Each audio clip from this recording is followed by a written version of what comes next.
সবাইকে আসসালামু আলাইকুম। স্বাগত জানাচ্ছি আজকের আমাদের অ্যাকাউন্টিং ক্লাসে। আজকের আমাদের আলোচ্য টপিক গত ক্লাসের মতোই শেয়ার ইস্যু, কিন্তু আজকে আমরা একটু শেয়ার ইস্যু নিয়ে আরো বিস্তার আলোচনা করব।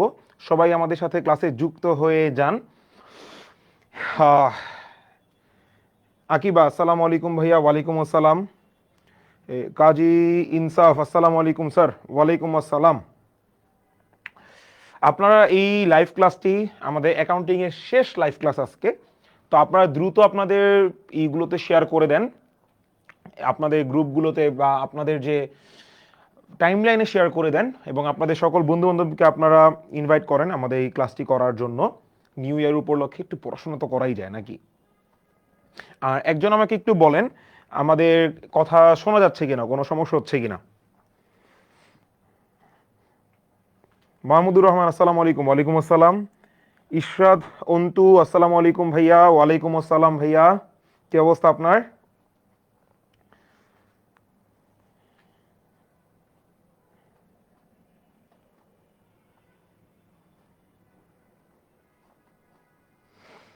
Prosenjit sound clear? জি স্যার, কথা শোনা যাচ্ছে, সব ক্লিয়ার, সব ঠিক আছে, সব ঠিক থাকবে ইনশাল্লাহ। আপনারাও ঠিক থাকেন, বাকিটা আল্লাহ ভরসা। আমরা আর একটা মিনিট অপেক্ষা করব। একটা মিনিট অপেক্ষা করার পর আমরা আমাদের যেই ক্লাস শুরু করে দিব, এবং ক্লাসের শুরুতে আমি একটা অ্যানাউন্সমেন্ট আগে দিতে চাই। সেটা হচ্ছে আমাদের আজকে ক্লাসটা খুব শর্ট হবে। ভাই, খুব স্বাভাবিক বিষয় তাই না, যে আমাদের আজকে 31st নাইট আপনাদের জন্য। আপনারা কি আতশবাজি করবেন, এই করবেন, সেই করবেন, অনেক করবেন কেউ। আচ্ছা, তো দেখা যেতেছে আজকে ক্লাস আমরা বেশিক্ষণ টানবো না। আমাদের কিছু অল্প বিস্তর টপিক গত ক্লাসে আমরা কভার করতে পারিনি, সেই টপিকগুলো আমরা আজকে আলোচনা করে আমাদের ক্লাসটা এন্ড করে দিব। সো এই পর্যন্ত সবাই সাথে থাকবেন এই আশাই আছি।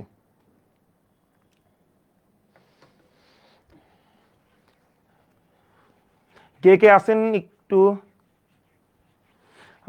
আজরানিস মেহরা 31st নাইট তো তোমার। আচ্ছা ভাইয়া, দেখেন আসলে হয়েছে কি, আমাদের টিচার এই যে প্রফেশনে আছি, এই প্রফেশনের সাথে 31st নাইট বলে কিছু নাই। আমি এখানে আপনাদের লাইভ ক্লাস নিচ্ছি, এরপর আমার আরো কাজ আছে। সো আমাদের এই কিছু প্রফেশন আছে, টিচার হোক কিংবা আজকে আইন শৃঙ্খলা রক্ষাকারী বাহিনী হোক, ডাক্তার হোক, এদের আসলে 31st নাইট বলে কিছু নেই। আজরানি মেহরা আপনার থাকতে পারে, আমাদের নাই। ও আকিবা, কালকে আমার বার্থডে ভাইয়া, happy birthday Akiba in advance. আপনার জন্য অনেক দোয়া রইল, শুভকামনা আপনার জন্য, যাতে আপনার এই 2025 সাল ভালো যাক, আমাদের সাথে ভালো যাক।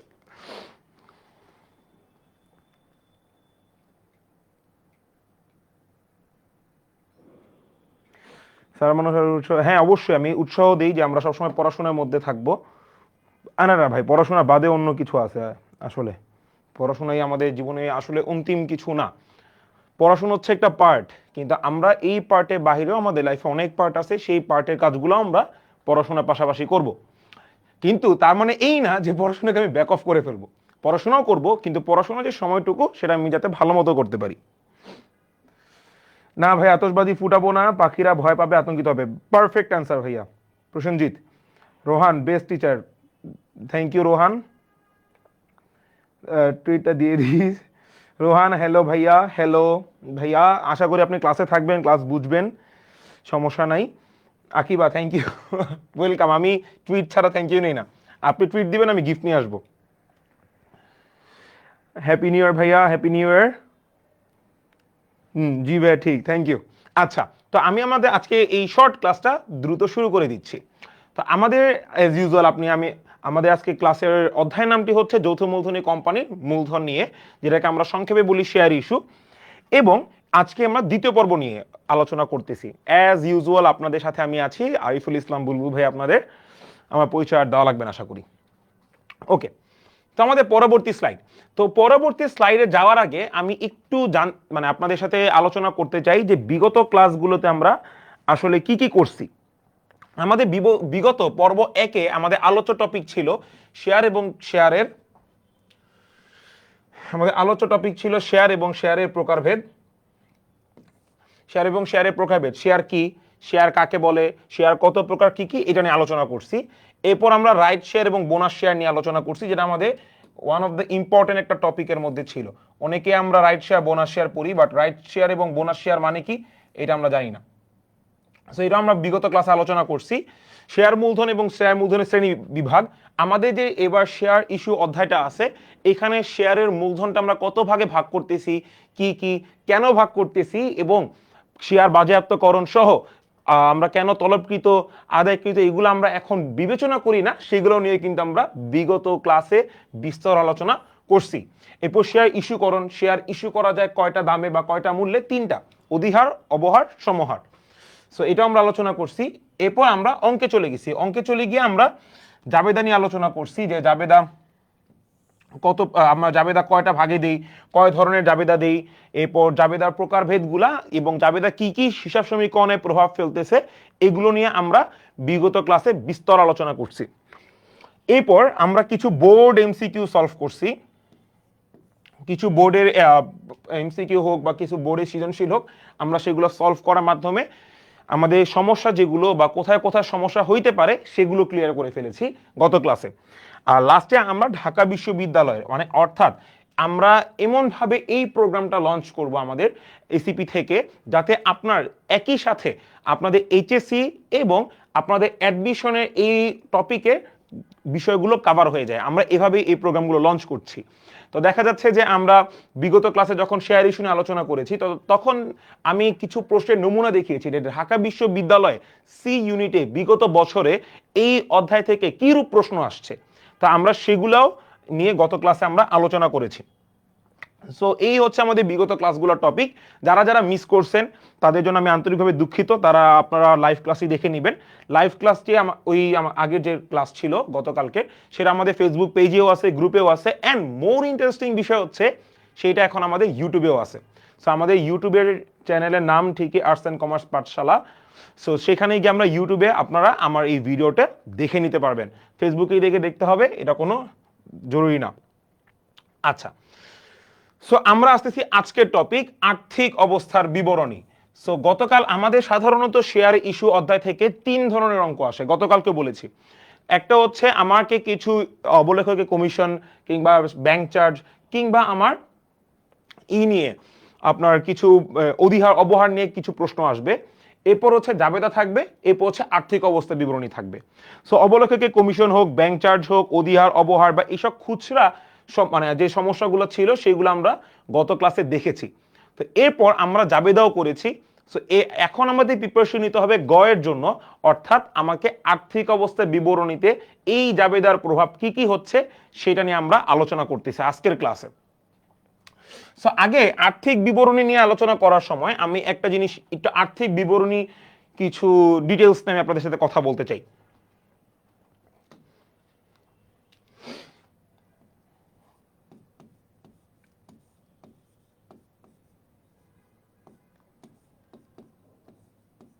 আমরা কথা বলবো আর্থিক অবস্থার বিবরণী, বাট আর্থিক অবস্থার বিবরণীর উৎপত্তি কোথায় এবং আর্থিক অবস্থার বিবরণী, আর্থিক বিবরণী কত প্রকার, কি কি, এগুলো নিয়ে আমরা আজকে একটু কথা বলবো। আর্থিক বিবরণী মূলত আসলে 5টা ধাপে ভাগ করা হয়। 1 নাম্বার হচ্ছে বিশদ আয় বিবরণী। বিশদ আয় বিবরণী। 2 নাম্বার হচ্ছে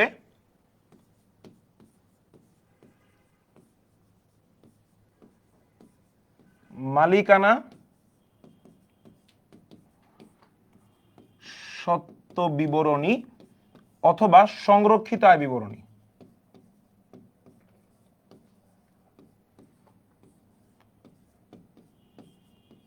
প্রথমটা ছিল কি বিশদ আয় বিবরণী, 2 নাম্বারটা হচ্ছে মালিকানা সত্ত্ব বিবরণী অথবা সংরক্ষিত আয় বিবরণী।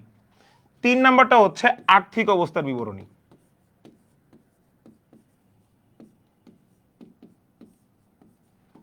তিন নাম্বার কি আর্থিক অবস্থার বিবরণী। 4 নাম্বার হচ্ছে নগদ প্রবাহ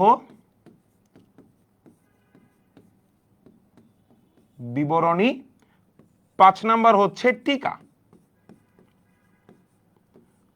অথবা নোটস অথবা পাদটিকা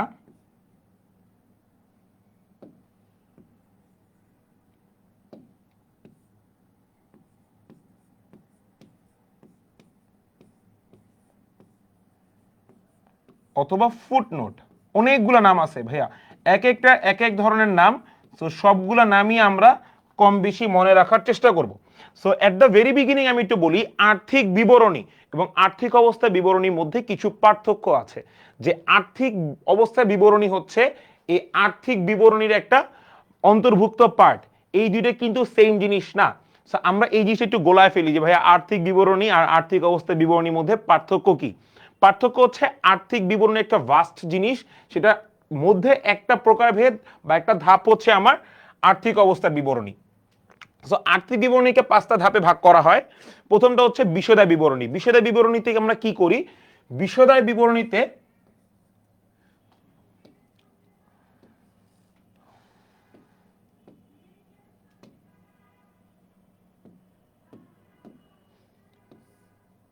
বিষয়দায় বিবরণীতে সাধারণত আমরা আয় ব্যয় বের করি, আয় ব্যয়ের নির্ণয়। বিষয়দায় বিবরণীতে আমরা কি করি, সাধারণত আয় ব্যয় নির্ণয় করি, অথবা লাভ ক্ষতিও বলতে পারেন, যে আমরা আলটিমেটলি আয় ব্যয় নির্ণয় করার মাধ্যমেই তো দিন শেষে লাভ ক্ষতি বের করতেছি। তো আমরা লাভ ক্ষতিও বলতে পারি, যে লাভ ক্ষতি নির্ণয় করি। 2 নম্বর হচ্ছে মালিকানা সত্ত্ব বিবরণী বা সংরক্ষিত আয় বিবরণী। মালিকানা সত্ত্ব বিবরণী বা সংরক্ষিত আয় বিবরণীতে আমরা কি করি, এখানে মালিকের দাবি কতটুকু, তার মানে প্রতিষ্ঠানে মালিক যে ইনভেস্টমেন্ট করছে মালিকের দাবি কতটুকু, সেটা আমরা মালিকানা সত্ত্ব বিবরণী বা সংরক্ষিত আয় বিবরণীতে বের করি, মালিকের দাবি। এখন অনেকে প্রশ্ন করতে পারেন, ভাইয়া আপনি দুইটা জিনিস লিখছেন, মালিকানা সত্ত্ব বিবরণী আর সংরক্ষিত আয় বিবরণী, এই দুইটার মধ্যে পার্থক্যটা কি, একটু লিখে রাখেন কষ্ট করে।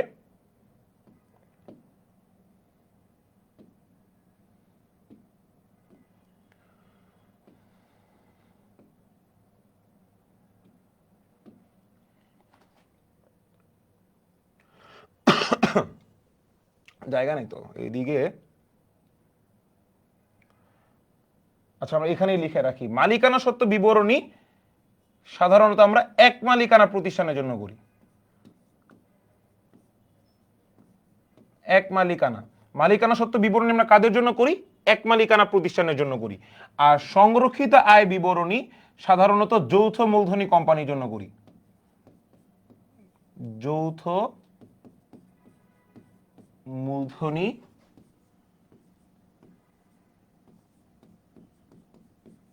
কোম্পানি। তো মালিকানা সত্ত্ব বিবরণী এবং সংরক্ষিত আয় বিবরণী দুইটাই সেম জিনিসকে আমরা ডিফাইন করতেছি, দুইটাই আমার মালিকের দাবিকে প্রকাশ করতেছে কোনো প্রতিষ্ঠানের।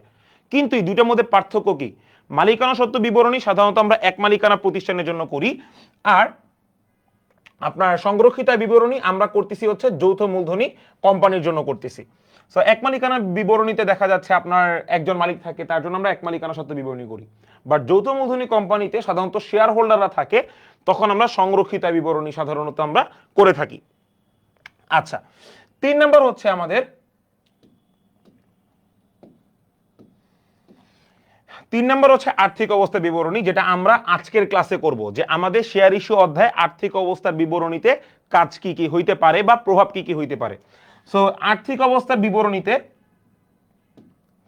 আর্থিক অবস্থা বিবরণী আমরা কি জন্য ব্যবহার করি, আর্থিক অবস্থা বিবরণী আমরা ব্যবহার করি সাধারণত এইটা প্রমাণ করার জন্য যে A = L + OE, সাধারণত এইটা প্রমাণ করার জন্যই আমরা আর্থিক অবস্থা বিবরণী প্রস্তুত করি। আর তার মানে একটি প্রতিষ্ঠানের সম্পদ সেই প্রতিষ্ঠানের দায় এবং মালিকানা সত্ত্বের সমান হবে, এই জিনিসটাই আমরা আর্থিক অবস্থা বিবরণীতে ইন ডিটেলসে দেখাই দিই, ক্যালকুলেশন করে যাবতীয় প্রতিষ্ঠানের সম্পদগুলো যোগ করে দায় এবং মালিকানা সত্ত্বগুলো যোগ করে আমরা টোটাল ফলাফলটা বের করি। যদি কোনো কারণে সম্পদ এবং দায় মালিকানা সত্ত্বের যোগফল যদি না মিলে, তাহলে ভাইয়া এখানে অনিশ্চিত হিসাব বলে কোনো কিছু নাই, রেয়া মিলের মতো। এখানে এটা ভুল হয়েছে তাহলে, কারণ একটা প্রতিষ্ঠানে যাই হোক সম্পদ এবং দায় মালিকানা সত্ত্ব সমান হইতে হবে, নাহলে অঙ্ক ভুল অথবা প্রতিষ্ঠান ঝামেলা আছে। 4 নাম্বার হচ্ছে নগদ প্রবাহ বিবরণী। নগদ প্রবাহ বিবরণীটা কি? নগদ প্রবাহ বিবরণী হচ্ছে যে প্রতিষ্ঠানে সকল প্রকার নগদ আন্তঃপ্রবাহ এবং নগদ বহিঃপ্রবাহটা আমরা নগদ প্রবাহ বিবরণীতে দেখাই। অর্থাৎ একটা প্রতিষ্ঠানে নগদ টাকা আসতেছে এবং নগদ টাকা চলে যাচ্ছে, কি কারণে যাচ্ছে বা কি কারণে আসতেছে এগুলো আমরা দেখাই। যেরকম অর্থায়ন সংক্রান্ত হইতে পারে, বিনিয়োগ সংক্রান্ত হইতে পারে, অথবা ঋণ সংক্রান্ত হইতে পারে। যে কোনো কিছুই হোক, আমার প্রতিষ্ঠানে নগদ কত টাকা আসতেছে এবং প্রতিষ্ঠান থেকে নগদ কত টাকা চলে যাচ্ছে, সেটাই আমরা নগদ প্রবাহ বিবরণীতে দেখাই। আমরা এই জিনিসটা সবচেয়ে বেশি নেগলেক্টেড, টিকা বা নোট বা পাদটিকা বা ফুট নোট, এই জিনিসটা আমরা এখন পর্যন্ত ব্যবহার করি নাই। বাট এইটা হচ্ছে আমার যখন আমরা এই বাকি যে 4টা আইটেম আছে, এই যে বাকি 4টা আইটেম আছে, এই 4টা আইটেমে আমাদের অনেক কিছু হিডেন ক্যালকুলেশন থাকে। যেরকম আমি যদি বলি, আমরা যখন অবচয় প্রস্তুত করি, অবচয়ের ক্ষেত্রে আমরা কোন পদ্ধতিতে অবচয় ধার্য করতেছি, সরলরৈখিক নাকি ক্রমহ্রাসমান নাকি উৎপাদন একক নাকি বর্ষ সংখ্যা একক, কোন পদ্ধতিতে অবচয় ধার্য করতেছি, এটা কিন্তু আমরা বিষয়দায় বিবরণীতে বলি না। সো এইটা কোন পদ্ধতিতে লিখতেছি বা কোন পদ্ধতিতে অবচয় ধার্য করতেছি, এইটা আমাকে এই নোটসে দেখাই দিতে হবে। তো এরকম অনেক হিসাব বিজ্ঞান নীতিমালা, এরকম অনেক কিছু আছে যেরকম হিডেন তথ্যগুলা, যেগুলো আমরা সাধারণত ক্যালকুলেশনটা আমাদের এই বিবরণী চারটাতে দেখাই না। সো ওই ক্যালকুলেশন বা ওই সকল তথ্যগুলো আমরা নোটসে বা পাদটিকায় বা ফুট নোটসে দেখাই দিতে হয়। এটা একটা কোম্পানির রুলস। বাট আমাদের যেহেতু আমরা এখনো প্রাইমারি লেভেলে, সো আমাদের এখনো এটার ব্যবহারটা সেরকম হয় নাই। সো আমি আশা করি আর্থিক বিবরণী এবং আর্থিক বিবরণীর মধ্যে যা যা আছে, এটা আপনাদের কনসেপ্টটা ক্লিয়ার। সো আজকে আমরা কি করব, শুধুমাত্র আর্থিক বিবরণী অন্তর্ভুক্ত আর্থিক অবস্থার বিবরণী নিয়ে আজকে আমাদের ক্লাস।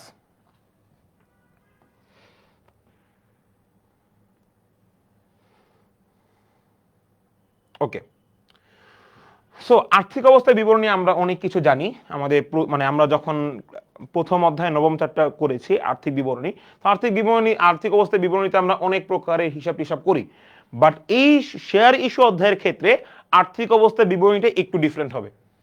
আর্থিক অবস্থার বিবরণীতে কি কি কম্পোনেন্টস আছে কিংবা কি কি লেনদেনগুলো আসতেছে, কোন হিসাবগুলো আসতেছে, আমরা সেগুলা দেখব। এই পর্যন্ত বুঝতে কারো কোনো সমস্যা আছে?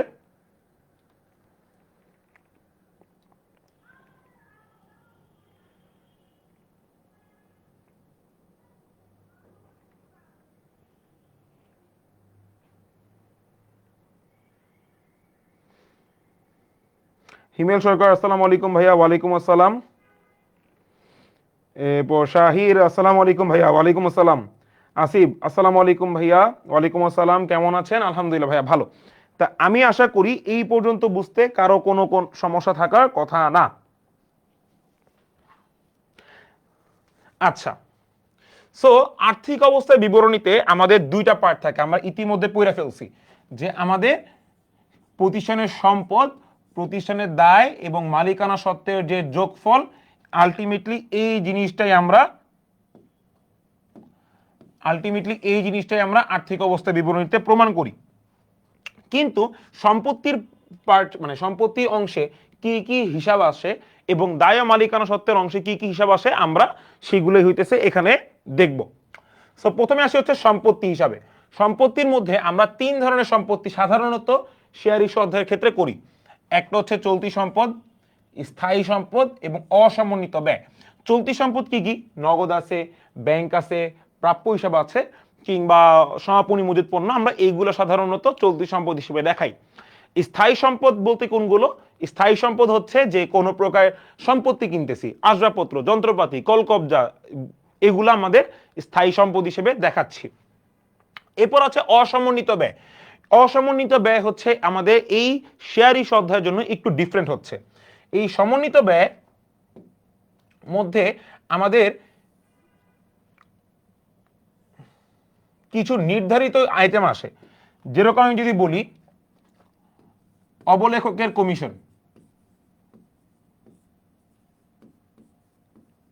অবলেখকের কমিশন, ব্যাংক চার্জ,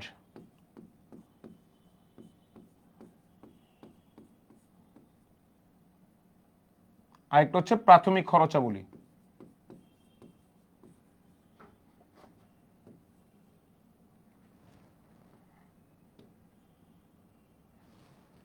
এই তিনটা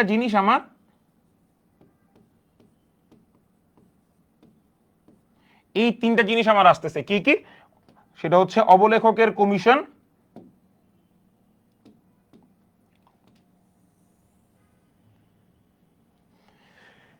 একটা হচ্ছে অবলেখকের কমিশন, ব্যাংক চার্জ, প্রাথমিক খরচাবলী সাধারণত আমরা অসমন্বিত ব্যয়ের মধ্যে দেখাই, এবং এই অসমন্বিত ব্যয় হচ্ছে আমার চলতি মানে আমার সম্পদ সমূহের মধ্যে আমরা ইনক্লুড করতেছি।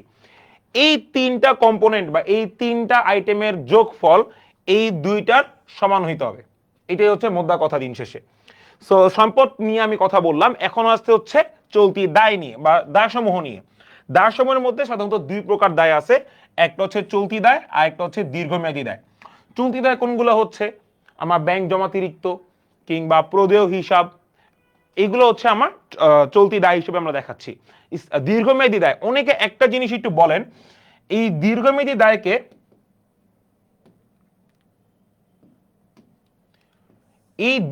দায়কে অনেকে আপনার স্থায়ী দায় লিখেন, অনেক বই বা অনেক গাইডে দেখবেন স্থায়ী দায় লিখা। ভাইয়া স্থায়ী দায় লিখার দরকার নেই।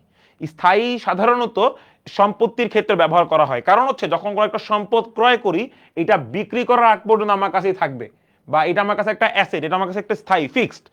কিন্তু দায়ের ক্ষেত্রে দায় কখনো ফিক্সড হয় না ভাইয়া। দায় হচ্ছে আমার কাছে একটা লং টাইম দায় আছে, একটা বড় ইয়ার 5-10 বছরের জন্য, আমি এটা পরিশোধ করতে করতে দায়টা কিন্তু শেষ হয়ে যাবে। সো এটার জন্য আমার হবে দীর্ঘমেয়াদী দায়। স্থায়ী দায় বললে কি এটা ফিক্সড দায়, যেমন বাবা মার ঋণ, এটা হচ্ছে স্থায়ী দায়। কিন্তু ব্যবসা প্রতিষ্ঠানের ক্ষেত্রে তো এটা হয় না। ব্যবসা প্রতিষ্ঠানের ক্ষেত্রে কি হয়, যে আমার দায়টা আছে, আমি এটা খুব বড় মানে 5-10 বছরের জন্য দায়, একটা দীর্ঘমেয়াদী, এই দায়টা আমি আস্তে আস্তে পরিশোধ করতে করতে শেষ করে ফেলবো। সো এইটাকে আমরা সাধারণত দীর্ঘমেয়াদী দায় বলবো। আর অনেকে স্থায়ী দায় বলে, এই জিনিসটা ভুল, এই জিনিসটা আপনারা ইউজ করবেন না। আমি আশা করি এইটুক পর্যন্ত সবাই বুঝতে পারছেন। এরপর আমরা যে মালিকানা সত্ত্বকে আমরা সাধারণত শেয়ার হোল্ডারদের সত্ত্ব বলতেছি। এখানে শেয়ার হোল্ডারদের কেন সত্ত্ব বলতেছি, কারণ যখন শেয়ার ইস্যু করি তখন এখানে আমার অনেকজন শেয়ার মালিক থাকে, তো এই অনেকজন শেয়ার মালিকদেরকে আমরা একত্রে শেয়ার হোল্ডার বলতেছি, এবং এই শেয়ার হোল্ডারদের দাবি এটাই হচ্ছে শেয়ার হোল্ডারদের সত্ত্ব। তাহলে শেয়ার হোল্ডারদের সত্ত্বের মধ্যে আমি কি কি লিখি? অনুমোদিত মূলধন লিখি, ইস্যুকৃত মূলধন লিখি, বিলিখিত মূলধন লিখি, আদায়কৃত মূলধন লিখি। আচ্ছা, এখন অনুমোদিত মূলধন কি আমরা বিগত ক্লাসে পড়েছি। অনুমোদিত মূলধন হচ্ছে কোম্পানি যেই মূলধন বা যেই টাকা নিয়ে ব্যবসা শুরু করতেছে। এরপর ইস্যুকৃত মূলধন কি কোম্পানি যেটা বিক্রয়ের জন্য যেই শেয়ারটুকু ইস্যু করে। বিলিখিত কি যেটুকু তার বিক্রি হয়েছে। আদায়কৃত কি যেই শেয়ারের টাকা সে আদায় করতে পারছে। এখন সমস্যা হচ্ছে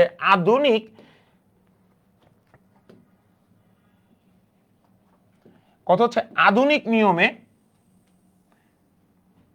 এই তিনটাকে আমি একত্রে দেখাবো। এই তিনটাকে আমি একত্রে দেখাই, যে ইস্যুকৃত, বিলিখিত, আদায়কৃত। কারণ আমি আপনাদের কারণটা আমি গত ক্লাসে ব্যাখ্যা করে দিছি, যে এইটা তিনটা আমরা আলাদা আলাদা করে দেখাই না। যখন আমরা আর্থিক অবস্থা বিবরণীতে লিখি, ফার্স্টে লিখি হচ্ছে অনুমোদিত মূলধন, এরপরে আমরা ইস্যুকৃত, বিলিখিত, আদায়কৃত মূলধন একসাথে লিখে দিই। কারণ যেটুকু আমি ইস্যু করছি তার মধ্যে থেকে আমি বিলি করব, যতটুকু বিলি করব ততটুকু সম্পূর্ণ টাকা আমার আদায় হয়ে গেছে, তো ততটুকুই আমি হিসাব করতেছি। তো এখানে আমার তিনটা আলাদা আলাদা করার লেখার কোনো দরকার নাই, এই তিনটাকে আমি একত্রে বা আমি একসাথে লিখতেছি। তো এই আর এরপর হচ্ছে আরো দুইটা আইটেম আছে, একটা হচ্ছে সঞ্চিতি ও উদ্বৃত্ত। সঞ্চিতি উদ্বৃত্তের মধ্যে সাধারণত আমার শেয়ার অধিহার আছে কিংবা আরো যে কিছু হিসাব কিতাব আছে, এইগুলো সাধারণত আমার সঞ্চিতি ও উদ্বৃত্তের ক্ষেত্রে যাচ্ছে।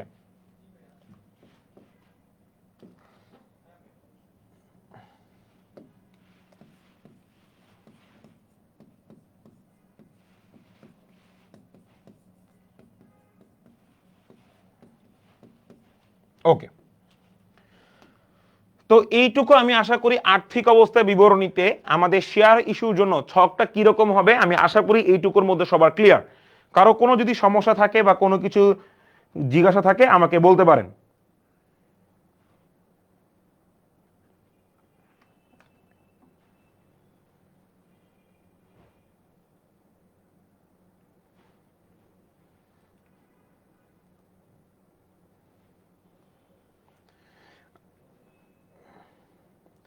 আচ্ছা কি নুসা জান্নাত প্রশ্ন করছে অবলেখক কি ভাইয়া, এইটা কি আমিও বুঝি নাই। শাহির গতকালকে যদি ক্লাস কইরা আজকে যদি এই কথা বলো যে ভাইয়া অবলেখক কি এটা বুঝি নাই, তাহলে কিন্তু জিনিসটা খুব আপসেটিং। কারণ এই অবলেখকের কমিশনটা গত ক্লাসে ভালো মতো বলা হয়েছিল। যেমন তুষা জান্নাত সে ক্লাস করে নাই, সে জিজ্ঞাসা করতে পারে। প্রসঞ্জিৎ অসমন্বিত ব্যয়, অলিক সম্পদ, ভুয়া সম্পদ, কাল্পনিক সম্পদ। হ্যাঁ, অসমন্বিত ব্যয় অনেকগুলো নাম আছে, অলিক সম্পদ আছে, ভুয়া সম্পদ আছে, কাল্পনিক সম্পদ আছে, এই সবগুলা আর অসমন্বিত ব্যয় সেম নাম। সাবাস নুসাদে ই ক্লিয়ার।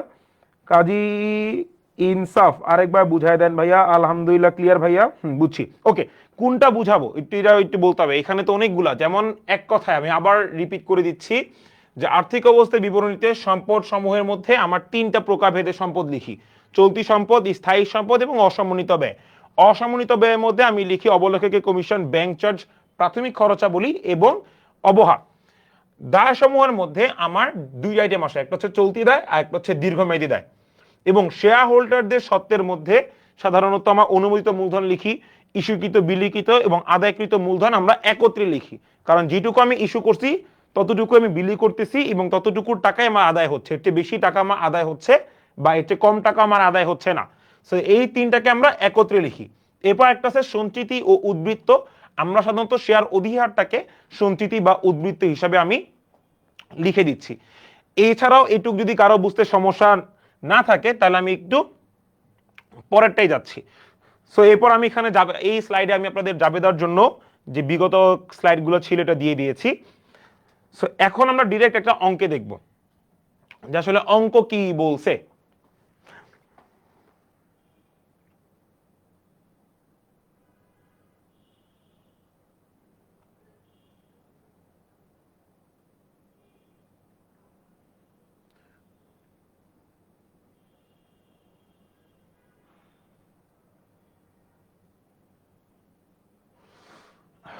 আচ্ছা, সো যেই বিষয়টা হইছে, আমাদের এই প্রশ্নটা হচ্ছে ঢাকা বোর্ড 2023 সালের প্রশ্ন। 2023 সালের প্রশ্ন হচ্ছে আপনার প্রশ্নটি পড়তেছি, সবাই একটু মনোযোগ সহকারে শুনেন। 2023 সালে বলছে সুরমা কোম্পানি লিমিটেড প্রতিটি 10 টাকা মূল্যে 80,000 শেয়ারে বিভক্ত 8 লক্ষ টাকার অনুমোদিত মূলধন নিয়ে নিবন্ধিত হচ্ছে। কোম্পানি এ 70,000 শেয়ার 10% অবহারে বাজারে বিক্রয় করার জন্য বিবরণপত্র ইস্যু করে। 60,000 শেয়ারের আবেদনপত্র পাওয়া যায়। ইস্যুকৃত শেয়ারগুলো যথাসময়ে বিলি করা হয়। কোম্পানি শেয়ার প্রতি 0.50 টাকা অবলেখকে কমিশন এবং শেয়ার প্রতি 0.25 টাকা ব্যাংক চার্জ প্রদান করে। এইটা হচ্ছে আমার টোটাল ঢাকা বোর্ড 23-এর একটা অঙ্ক। সো এই অঙ্ক আমি আপনাদেরকে গত ক্লাসেও বলছি, যখন আমরা কোনো একটা অঙ্ক করতে নিব, কোনো একটা বোর্ডের অঙ্ক করার আগে সবার আগে প্রায়োরিটি হচ্ছে আমি আমার যে মূল কনসেপ্টগুলো অঙ্কের, সেই মূল কনসেপ্টগুলো আমি আগে সিলেক্ট করে নিব। যেরকম এইখানে আপনার এটা 10% অবহারে, সো অবহারটা আমি আগে একটু দাগ দিয়ে নিব, যেমন এটা অবহারে সেল করা হয়েছে। এটা মূল্য কত ছিল? এটা মূল্য ছিল 10 টাকা। তাহলে 10 টাকা আমি 10% অবহারে এটা সেল করছি। এরপর বলছে আপনার 70,000 শেয়ার সে বাজারে বিক্রয় করার জন্য ইস্যু করে এবং 60,000 আবেদন পায়। তাহলে সে ইস্যু করছিল কত? 70,000। সে আবেদন পাইছে কত? 60,000 শেয়ারে। তার মানে হচ্ছে, এটা একটু আগে বলি, সে যখন 70,000 শেয়ার ইস্যু করে সে 60,000 শেয়ার আবেদন পাইছে। তার মানে হচ্ছে সে কি আবেদন বেশি পাইছে নাকি কম পাইছে? সে 70,000 ইস্যু করলেও আবেদন পাইছে 60,000-এর জন্য।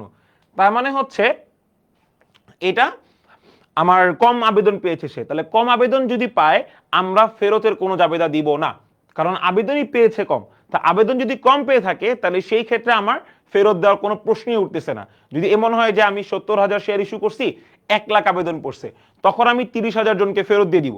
কিন্তু 70,000 ইস্যু করছি, আবেদন পড়ছে 60,000, তাহলে কিন্তু আমার বেশি পড়ে নাই, বরঞ্চ কম পড়ছে। যেহেতু কম আবেদন পড়েছে সেহেতু আমার এখানে ফেরত দেওয়ার জাবেদাটা হবে না। অর্থাৎ 3 নম্বর যে জাবেদাটা দিচ্ছিলাম সেই 3 নম্বর জাবেদা আমি এই অঙ্কের ক্ষেত্রে দিব না। এরপর বলছে কোম্পানি অবলেখকের কমিশন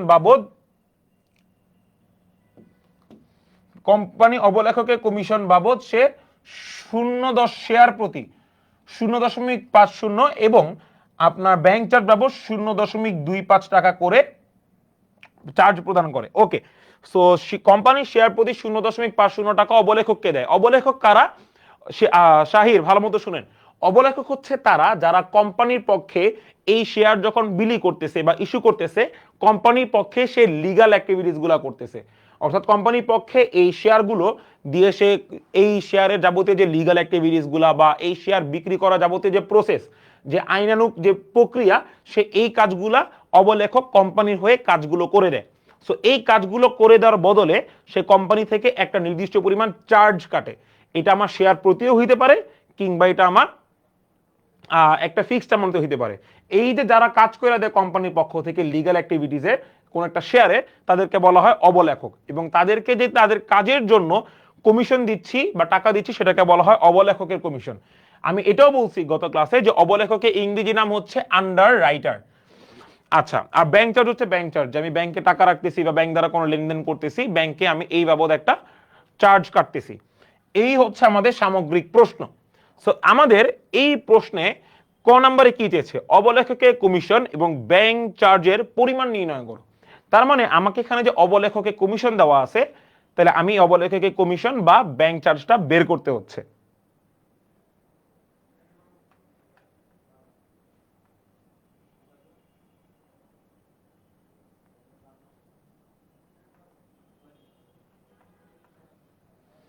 আচ্ছা, সো আমি গত ক্লাসে যখন অঙ্ক করিয়েছি তখন আমি এই ক নাম্বারটা ছকের মাধ্যমে দেখিয়েছি, বাট আমি আজকে এই ক নাম্বারটা ছকের মাধ্যমে দেখাবো না।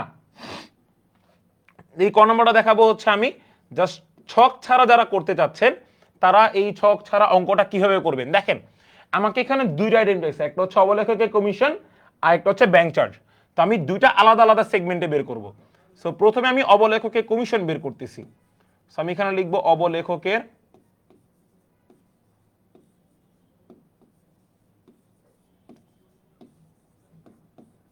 কমিশন।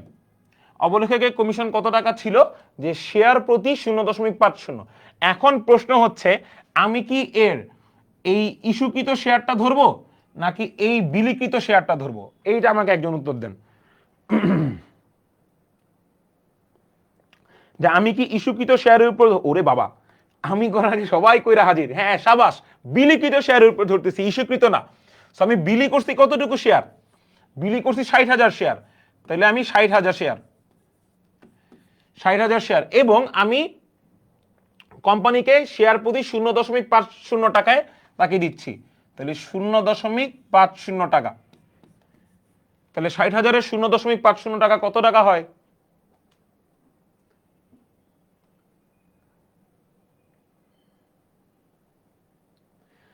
হ্যাঁ, 30,000 টাকা। তাহলে অবলেখকের কমিশন বাবদ আমি পাচ্ছি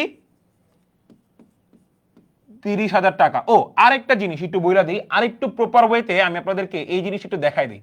আমি যেটা করছি এটাও রাইট, বাট অনেক সময় স্যাররা একটু খুঁটিনাটি ধরে। তাহলে আপনারা এই 60,000 শেয়ার ইন্টু 0.50 টাকা এইভাবে লিখে দিবেন, তাহলে স্যাররা কাটতে পারবে না। তাহলে এটা হচ্ছে 30,000 শেয়ার। দ্বিতীয় চাইছে হচ্ছে ব্যাংক চার্জের পরিমাণ। আমরা এরপর যাবো হচ্ছে ব্যাংক চার্জ।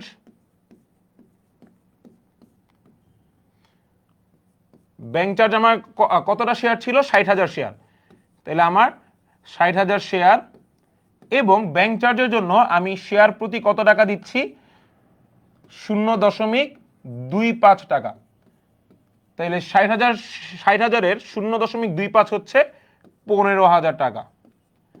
তাহলে এই 15,000 টাকা দিচ্ছি আমার ব্যাংক চার্জ বাবদ। শেষ অ্যান্সার।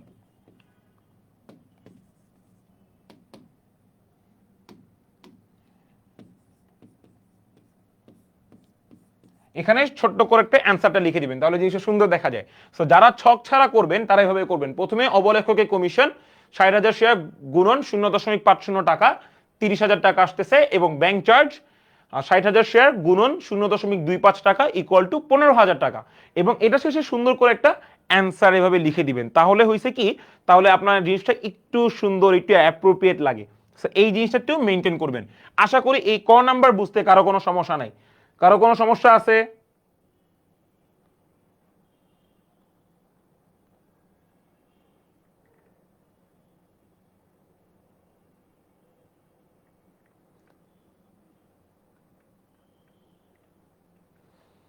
কারো কোনো সমস্যা থাকলে একটু জানান। এই ক নাম্বারে কারো কোনো ধরনের সমস্যা আছে? কাজে আকিবা 30,000 বিলিকৃত, আকিবা গুড, আপনার মনে আছে বিলিকৃত শেয়ার আমার ইস্যুকৃত না, আবেদনকৃত না, আমি যতটুকু বিলি করছি তার মানে যতটুকু বিলি করা মানে কি, অবলেখক আমার এই বিলি যতটুকু শেয়ার নিয়ে কাজ করছে, তো ইস্যু যতটুকু করছে অবলেখক তো সেটা নিয়ে কাজ নাও করতে পারে। আমি যতটুকু বিলি করছি অবলেখক তো সেই বিলিকৃত টাকা নিয়ে শেয়ার নিয়েই কাজ করছে, তাহলে আমি ওই বিলিকৃত শেয়ারকে ধরেই আমার টাকার হিসাবটা আমি করতেছি।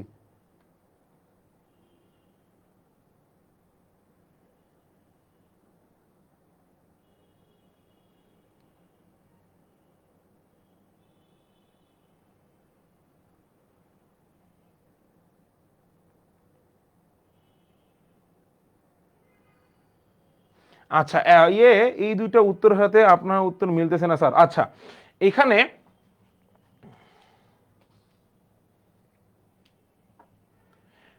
কোন দুইটা উত্তর বলতেছেন ভাই আমি আসলে বুঝতেছি না, আমার উত্তর তো এটাই আসছে।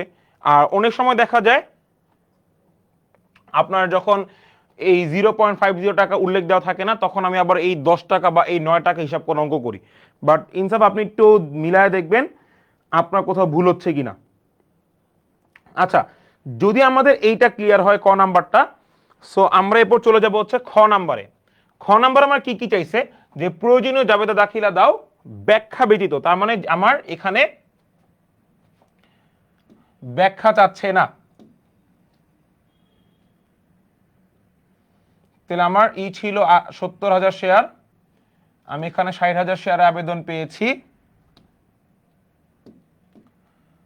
মূল্য ছিল 10 টাকা, 10% অবহারে আমি এটা সেল করতে পারছি, এবং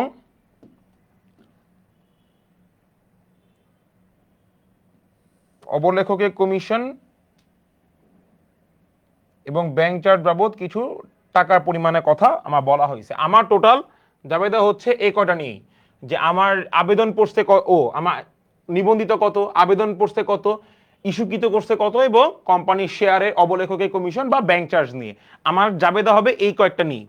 সো সব জাবেদার ছকটা আমরা একটু কেটে ফেলি।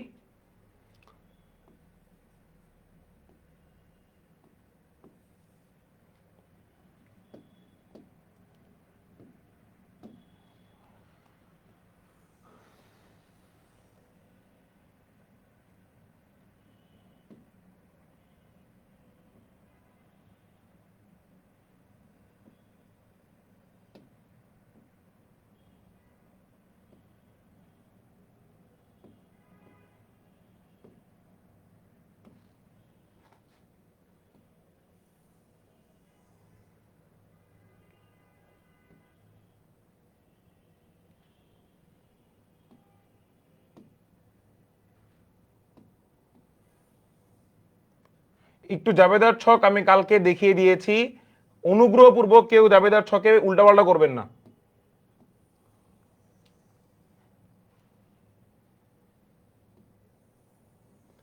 যেভাবে জাবেদার ছক দেখাইছি, যেভাবে দাগ কাটছি ঠিক ওইভাবেই জাবেদার ছক করবেন।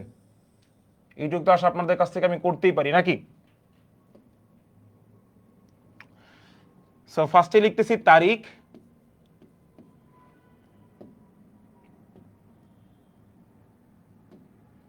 এরপর লিখতেছি বিবরণ,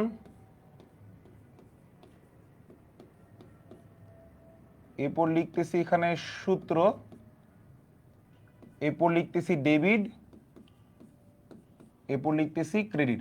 আচ্ছা অনেকে জাবেদার এই ছকে ডেবিট ক্রেডিটের জায়গায় ডেবিট টাকা ক্রেডিট টাকা লিখেন, এটা কিন্তু ভুল। ডেবিট টাকা ক্রেডিট টাকা তখন লিখবো যখন এটা রেওয়া মিলের হবে, আমার কিন্তু রেওয়া মিল না, রেওয়া মিল আমি ডেবিট টাকা ক্রেডিট টাকা লিখি।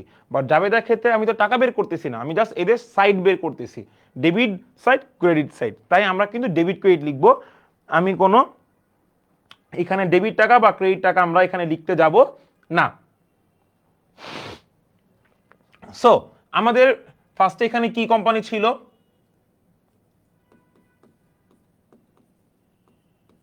সুরমা কোম্পানি,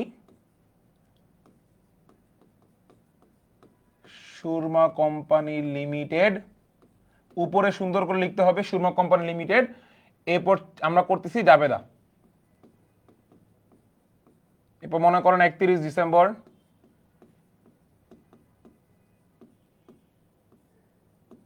আজকে কত সাল, মানে 2024 সালের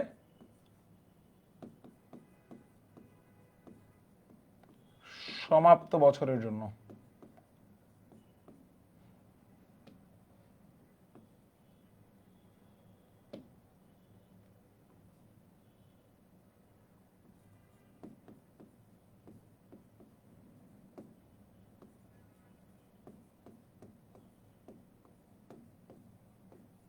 সমাপ্ত বছরের জন্য। ওকে, সো প্রথম দাবেদার আমরা কিসের জন্য দেই বলেন তো একজন?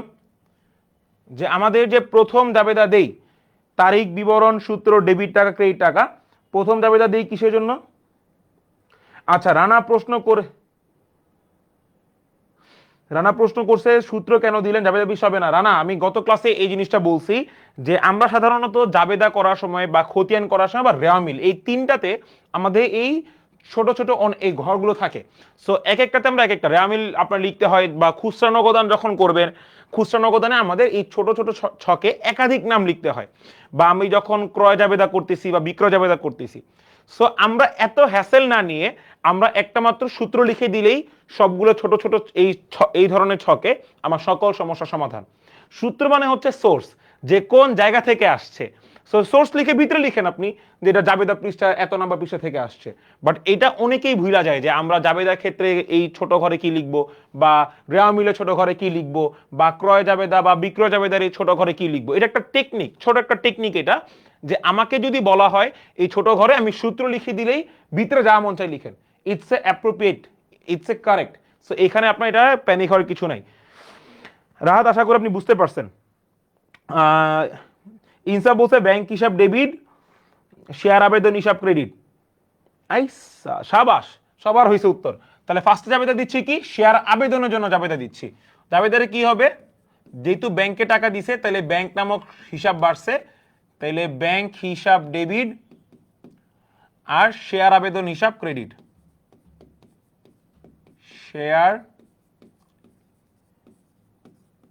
আবেদন হিসাব ক্রেডিট। এখন টাকার পরিমাণটা কত হবে এটা আমাকে বলেন তো, আমরা কত টাকা ধরে অঙ্ক করব? আমরা কি 10 টাকা ধরে করব, নাকি এর অবহার টবহার বাদ দিয়ে করবো? আমার তো মনে হয় 10 টাকা দিয়ে করবো না, 10 টাকা দিয়ে করবো না?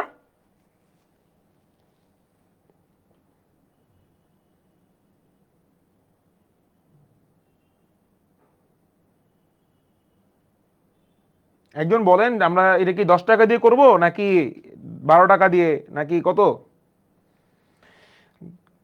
তুষার জান্নাত বলছে যাবে না না না না ভাইয়া, কোনো প্রবলেম হবে না। কিন্তু মানে যেটা এটা হচ্ছে তাদের জন্য যারা এটা ভুলা যায়, তাদের জন্য এটা হচ্ছে শর্ট টেকনিক। অনেক যারা মনে রাখতে পারেন তারা অবশ্যই জাবেদা পৃষ্ঠা দিবেন, কোনো ভুল নাই। বাট যদি আপনি ভুলে যান বা আপনি মনে হয় ভাইয়া জাবেদা পৃষ্ঠা আমার যা লিখতে কষ্ট হচ্ছে, আমরা তাদেরকে সূত্র দিয়ে করাই দিচ্ছি, শেষ, কোনো প্যারা নেই রে। অবহার ধরে, হিমেল, গুড অ্যান্সার। আমরা অবহার ধরে করব। তাহলে আমার 10 টাকা ছিল, তাহলে আমি যদি 10 টাকার 10% কত টাকা হয়, 10 টাকা 10% আমার 1 টাকা হচ্ছে।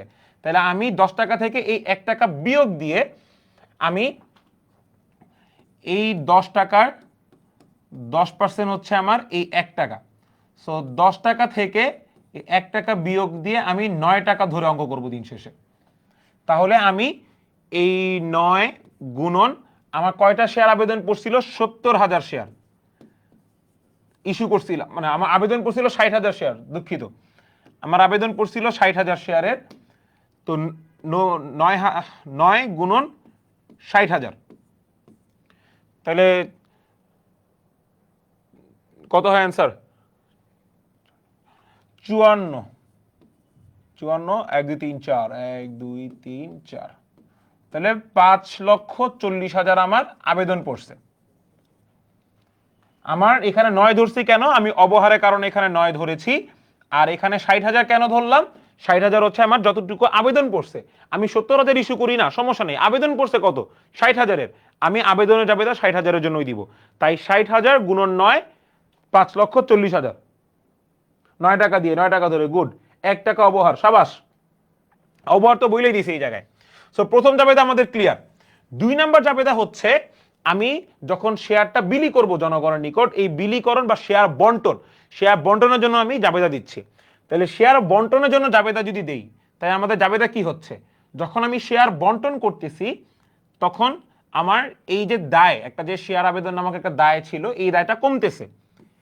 তাই শেয়ার আবেদন হিসাব ডেবিট। শেয়ার আবেদন হিসাব ডেবিট। এবং আমার বাড়তেছে কি? শেয়ার মূলধন বা মালিকানা সত্ত্ব বাড়তেছে। তাই শেয়ার মূলধন হিসাব ক্রেডিট।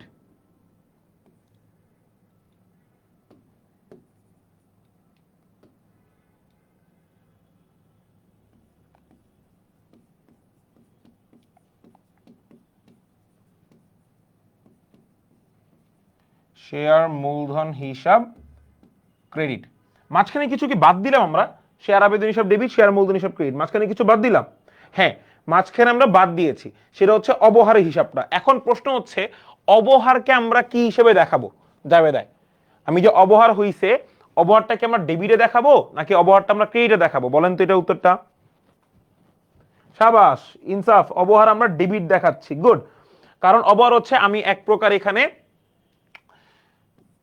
তাইলে ও আচ্ছা, একটা ভালো কথা, আমরা কিন্তু এই জায়গায় অনেক বইয়ে দেখবেন বা অনেক শিটে দেখবেন বা গাইডে এই জায়গায় ক্যালকুলেশনটা একবারে দেখায়। আমরা কিন্তু এটার ক্যালকুলেশনটা একবারে দেখাবো না, আমি এটা ক্যালকুলেশনটা ভাগ ভাগ করে দেখাবো।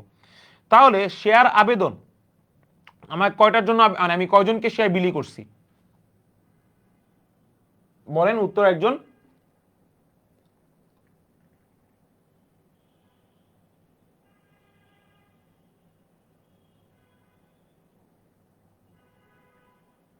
গুড, সাবাস। ইমেল সরকার ভালো অ্যান্সার দিচ্ছেন, সাবাস।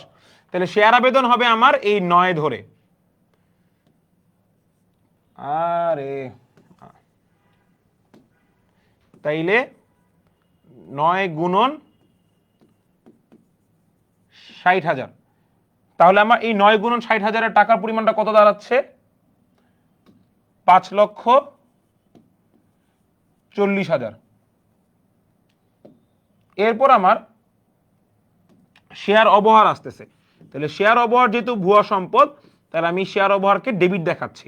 তাই শেয়ার অবহার হিসাব ডেবিট। এখন শেয়ার অবহার আমি কয় টাকা দেখাবো? 1 টাকা না 2 টাকা? বলছে 10%, তার মানে 1 টাকা। তাইলে আমি 60,000 শেয়ারে আমি অবহার পাচ্ছি 1 টাকা কইরা। তাহলে কত টাকা হইতেছে? এখানে 60,000 টাকা হচ্ছে। তাইলে আমি শেয়ার মূলধন কয় টাকা দেখাবো ভাইয়া? শেয়ার মূলধন আমি দেখাচ্ছি হচ্ছে, আমার শেয়ার মূলধন ছিল 10 টাকা। শেয়ার মূলধনটা কই থেকে আনছি? এই জায়গা থেকে আনছি। শেয়ার মূলধন আনছি হচ্ছে এই 10 টাকা থেকে। তাহলে এই 10 টাকা ইন্টু 60,000 শেয়ার, তাইলে কত টাকা হচ্ছে? 6 লাখ টাকা।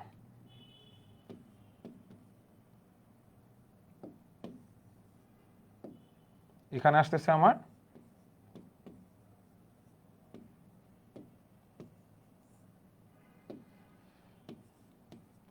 60,000।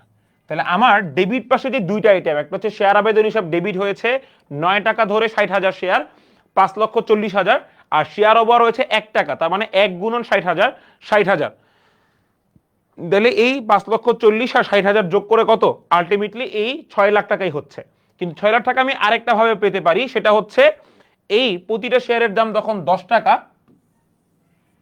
তখন আমি এই 10 টাকা ইন্টু আমি যতটুকু শেয়ার ইস্যু করছি 60,000, বা যতটুকু আমার শেয়ার কোম্পানি পাইছে, তাহলে এই 10 টাকা into 60,000 share equal to 6 lakh টাকা হচ্ছে। তার মানে আমার ডেবিট ক্রেডিট সেম, জাবেদা সঠিক। এইটুকু বুঝতে কারো কোনো সমস্যা আছে? একটু জানান, এই জাবেদাটা বুঝতে কারো কোনো সমস্যা আছে? অবহার ডেবিট হবে ভুয়া সম্পদ, সাবাস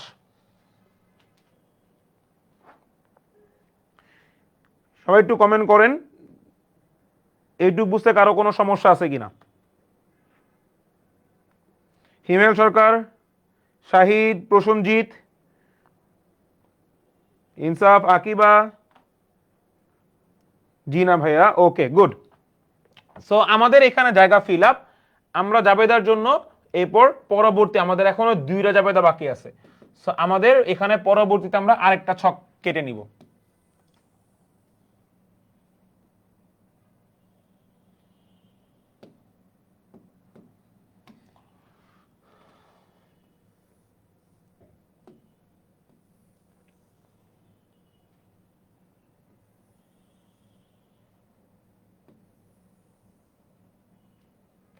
আমরা এটা উপরে আর লিখলাম না বিবরণ টাকা টাকা টাকা, আমরা এই জিনিসটা এখানে আর লিখলাম না, আমরা এখানে ডিরেক্ট অঙ্কে চলে গেলাম।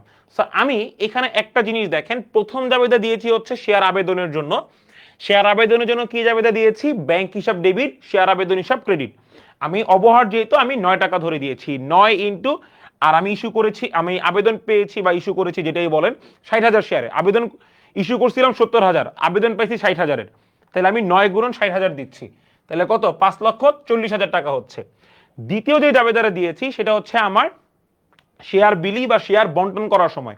তো শেয়ার যখন বন্টন করতেছি বা বিলি করতেছি তখন আমার দায় কমতেছে, তাই শেয়ার আবেদন হিসাব ডেবিট করছি 9 ইন্টু 60,000, কারণ 9 এই টাকাটাই ধরে আমি এখানে আনছি। আচ্ছা, আর শেয়ার অবহার যেহেতু আমার ভুয়া সম্পদ, আমি এটাকে ডেবিট দেখাচ্ছি, শেয়ার অবহার হিসাব ডেবিট। শেয়ার অবহার প্রতিটা শেয়ার, যেহেতু 60,000 শেয়ার আমার, প্রতিটা শেয়ার 1 টাকা করে গুণন 60,000 শেয়ার ইকুয়াল টু 60,000 টাকা হয়েছে। আর শেয়ার মূলধন হচ্ছে আমার মূলধনের টাকার পরিমাণ ছিল 10 টাকা প্রতিটা শেয়ারের, এবং শেয়ারের পরিমাণ হচ্ছে 60,000, তাহলে 10 গুণন 60 ইকুয়াল টু 6 লাখ। আলটিমেটলি 5,40,000 এবং 60,000 যোগ করলে আমি 6 লাখই পাইতাম। 3 নম্বর যে একটা জাবেদা দিই আমরা, সেটা হচ্ছে ফেরতের জাবেদা, যে অতিরিক্ত আবেদনের টাকাটা ফেরত দিচ্ছি। বাট এখানে কি আদৌ অতিরিক্ত আবেদন হয়েছে? যেহেতু অতিরিক্ত আবেদন হয় নাই, সেহেতু আমি অতিরিক্ত আবেদনের টাকা ফেরত দেওয়ারও কোনো প্রশ্ন আসতেছে না। এখানে আমি ইস্যু করছিলাম 70,000 শেয়ার, আবেদনই পাইছি ভাই 60,000, আমি অতিরিক্ত কোন থেকে ফেরত দিব? তাই আমি এই 10,000 শেয়ার বাজে আমার বরং 10,000 শেয়ার ঘাটতি হয়েছে, যেহেতু আমার এখানে অতিরিক্ত হয় নাই। সো আমি 3 নাম্বার যে অতিরিক্ত আবেদনের টাকা ফেরতের জাবেদা, সেটা আমি এখানে দিচ্ছি না। আর এখন দিব হচ্ছে অবলেখকে কমিশন বা ইয়েতে আপনার ব্যাংক চার্জ। ব্যাংক চার্জে আমি 2টা জাবেদা হবে, অবলেখক কমিশন, ব্যাংক চার্জ।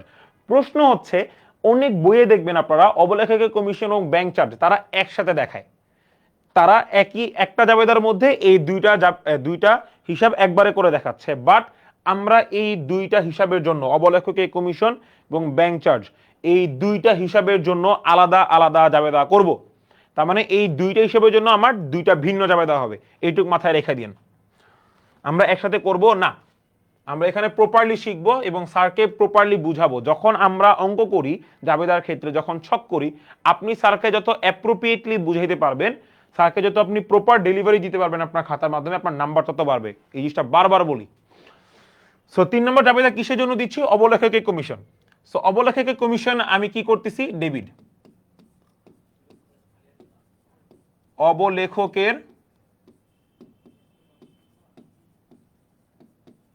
কমিশন হিসাব ডেবিট। আর এই ডেবিটের বদলে আমরা ক্রেডিট কি করি? অবলেখক কমিশনের যে চার্জ বা যেই টাকাটা, এটা তো আমি দিয়ে দিলাম তাকে, এই জন্য ডেবিট করছি। এবং এটা কিভাবে দিয়েছি? তাকে এই কমিশনটা দিয়েছি আমি ব্যাংকের মাধ্যমে। সো ব্যাংক থেকে যখন তাকে টাকাটা দিয়ে দিচ্ছি, তখন কি ব্যাংকে টাকাটা হ্রাস পাচ্ছে না? ব্যাংক নামক আমার সম্পত্তি কমতেছে, তাই আমি ব্যাংক হিসাব ক্রেডিট করব। ব্যাংক হিসাব ক্রেডিট। এখন টাকার পরিমাণটা কত হবে দেখেন, আমরা টাকার পরিমাণটা কতও বের করছি, কিংবা আমি আলাদা করে বের করতে পারি যে আমার 60,000 শেয়ার, প্রতিটা শেয়ারের দাম হচ্ছে 0.50 টাকা। তাহলে আমি এটা এখানে দেখাই দিব যে আমার শেয়ারের পরিমাণ হচ্ছে 60,000, প্রতিটা শেয়ারের দাম 0.50। সো এখানে আমার হচ্ছে এখানে 30,000 টাকা। এখানে ব্যাংক থেকে হ্রাস পাচ্ছে, অর্থাৎ ব্যাংক নামক সম্পত্তি থেকে আমার টাকাটা চলে যাচ্ছে, দ্যাট ইজ ওয়াই ব্যাংক হিসাব ক্রেডিট আর অবলেখক হিসাব ডেবিট। 4 নম্বর জাবেদা দিতাম হচ্ছে আমরা ব্যাংক চার্জের জন্য। সো ব্যাংক চার্জ হচ্ছে আমার একটা এক্সপেন্সেস। তো ব্যাংক চার্জ যখন হয় তখন ব্যাংক থেকে, তো এটা আমার কাছে একটা ব্যয়। সো দ্যাট ইজ ওয়াই আমরা এখানে ব্যাংক চার্জ হিসাবটাকে ডেবিট করতেছি, ব্যাংক চার্জ হিসাব ডেবিট। আর এই ব্যাংক চার্জ যখন হচ্ছে, ব্যাংক কি আমার ব্যাংক অ্যাকাউন্ট থেকে টাকা নিয়ে চলে যাচ্ছে না। ব্যাংক চার্জ কি, যে আমার ব্যাংক আপনাকে একটা সার্ভিস প্রোভাইড করতেছে, এর বদলে আপনাকে একটা চার্জ কেটে নিচ্ছে। সো এই চার্জটা যখন কেটে নিবে তখন কি হচ্ছে, আপনার ব্যাংক অ্যাকাউন্ট থেকেই তো কাটবে, নাকি আপনাকে ফোন দিয়ে বলবে যে হ্যাঁ বুলবুল ভাই আপনার ব্যাংকে সার্ভিস চার্জ বাবদ 10,000 টাকা হয়েছে, আপনি আমার ক্যাশ দিয়ে যান, এটা বলবে না। সে আমার ব্যাংকের যে অ্যাকাউন্ট সেখান থেকে টাকাটা কেটে নিবে। সো ব্যাংক থেকে যখন টাকাটা কেটে নিবে, সো তখনই আমি ব্যাংক নামক সম্পত্তি হ্রাস পাচ্ছে, তাই ব্যাংক হিসাব ডেবিট, ক্রেডিট, ব্যাংক হিসাব ক্রেডিট। তো এখানে 60,000 শেয়ার ছিল আমার, প্রতিটা শেয়ারের জন্য 0.25 টাকা, তার মানে হচ্ছে 15,000 টাকা হচ্ছে। ডান, এন্ড অফ আওয়ার ডিসকাশন। এবার আমরা কি লাস্টের কাজটা কি, যে আমরা যে এই চারটা জাবেদা করছি, চারটা জাবেদার আমার টোটাল যোগফল দেখাইতে হবে। তো যোগফল কত হচ্ছে, 6 লাখ আর 5 লাখ 11,40,000, 11,40 আর 30 11,70,000, আর 15,000 হচ্ছে 11,85,000।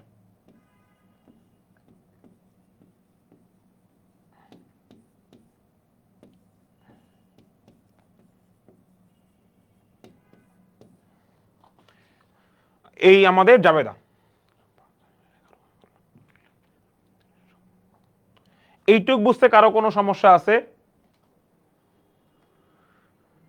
ও প্রসঞ্জিৎ, ঠিক আছে, জাবেদা যোগফল 11,85,000, ঠিক আছে। অবলেখক কমিশন হিসাব ডেবিট ক্রেডিট। হিমেশ সরকার, ব্যাংক চার্জ ক্রেডিট হয় কেমনে? ব্যাংক চার্জ ক্রেডিট হবে যখন আপনি অঙ্ক পারবেন না। ব্যাংক হিসাব ডেবিট, অবলেখক কমিশন হিসাব ডেবিট, ব্যাংক হিসাব ক্রেডিট। গুড, রানা হইছে।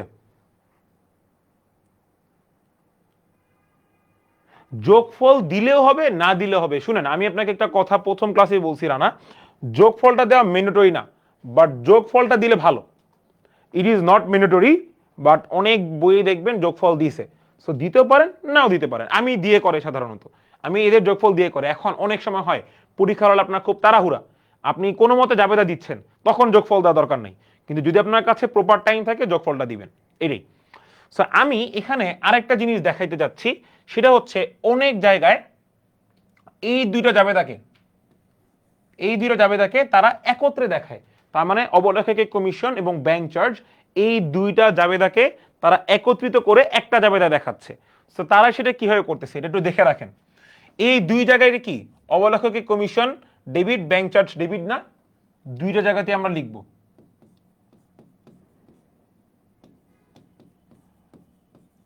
অবলেখকের কমিশন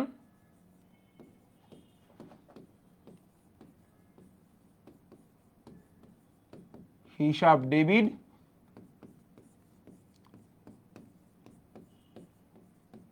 ব্যাংক চার্জ হিসাব ডেবিট। আর দুইটা জায়গায় কি ব্যাংক ক্রেডিট না, তার আমি ব্যাংক হিসাব ক্রেডিট করতেছি, ব্যাংক হিসাব ক্রেডিট। সো অবলেখকের কমিশন কত ছিল, 30,000 না? আমরা এখানে লিখবো 30,000। ব্যাংক চার্জ কত ছিল, 15,000, আমরা এখানে লিখবো 15,000। আর টোটাল আলটিমেটলি কত হয়েছে, দুইটারই ব্যাংক হিসাব ক্রেডিট তো হয়েছে, তাই না দুইটার? তো দুইটা আলটিমেটলি যোগফল কত, 30 আর 15 কত, 45,000।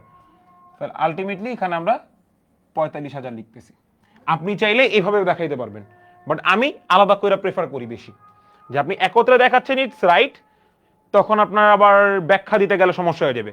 ব্যাখ্যায় যখন আপনি ক্যালকুলেশন দেখাবেন, এটা একটা প্যারা। আলাদা করাটাই বেটার, এটাও অনেক স্যাররাই প্রেফার করে। আলাদা করবেন আপনারা, এইটা মোর অ্যাপ্রোপ্রিয়েট।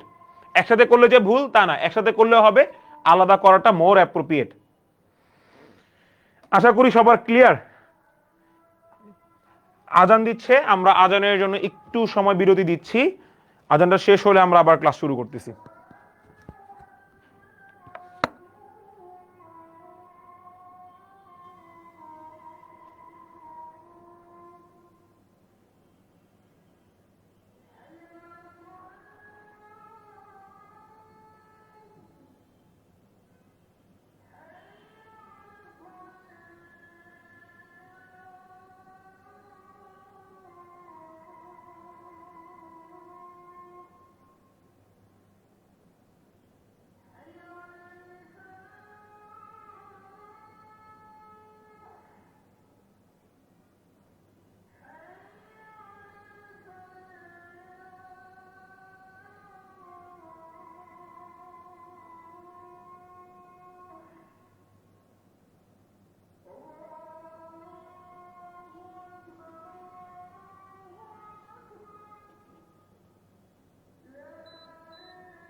আশা করি এই জাবেদা নিয়ে কারো কোনো সমস্যা নাই, আছে নাই? তাহলে আমরা এরপর চলে যাব হচ্ছে আমাদের মোস্ট ইম্পর্টেন্ট পার্ট আজকে লেকচারের, সেটা হচ্ছে আর্থিক অবস্থা বিবরণী। যে কোম্পানি আর্থিক অবস্থা বিবরণী তৈরি করো। সো আমরা ইতিমধ্যে আপনারা যারা 25 ব্যাচ হোক বা যারা আপনারা ক্লাস করতেছেন, আমাদের কম বেশি আর্থিক বিবরণী সম্পর্কে কিন্তু আইডিয়া আছে। আর্থিক বিবরণী খুব বেশি কঠিনও না, খুব বেশি সহজও না, বাট আমাকে এটা একটু যত্ন নিয়ে তৈরি করতে হবে, ঠিক আছে? কারণ যত্নের আসলে জিনিসটাই আলাদা হয়। আপনি যখন কোনো একটা কাজ করবেন, সেটা যত বেশি যত্ন নিয়ে করবেন, সেই কাজটা তত বেশি ভালো হবে। এটা স্বাভাবিক। ভালো কথা মানে যত্ন শুনে মনে হইলো আমি খুব যত্ন করে আপনাদের একটা প্রশ্ন তৈরি করছি।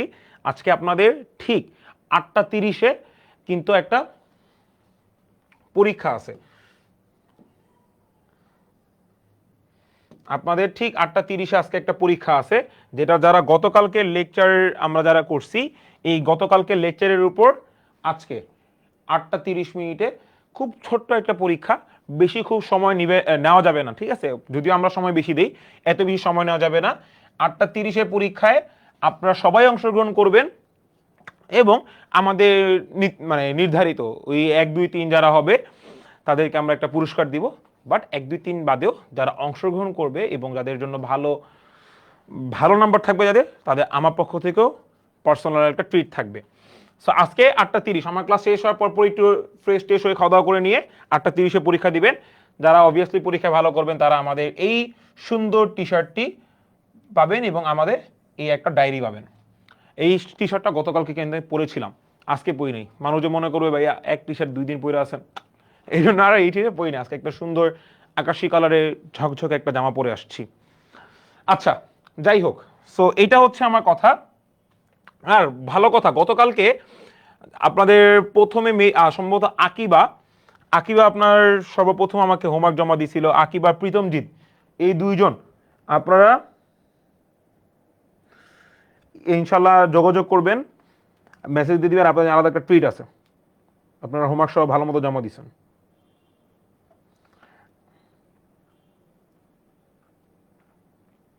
ওকে, তো এবার প্রশ্ন আসতেছে হচ্ছে আর্থিক অবস্থা বিবরণী। আমার আর্থিক অবস্থা বিবরণী করার আগে আমার আর্থিক অবস্থা বিবরণী ছক আঁকতে হবে।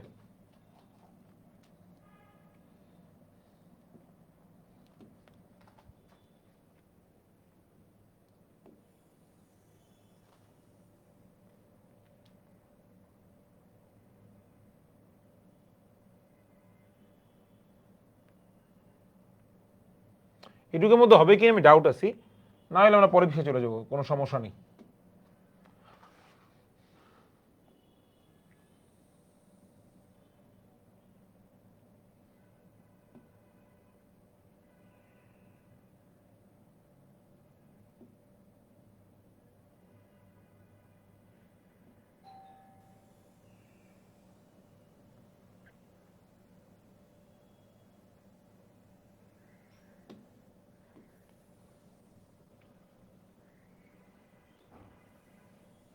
তো আমাদের আর্থিক অবস্থা বিবরণী ছকে হয় বিবরণ, টাকা টাকা টাকা, টাকার ঘর 3টা। সো ফার্স্টে লিখতেছি বিবরণ,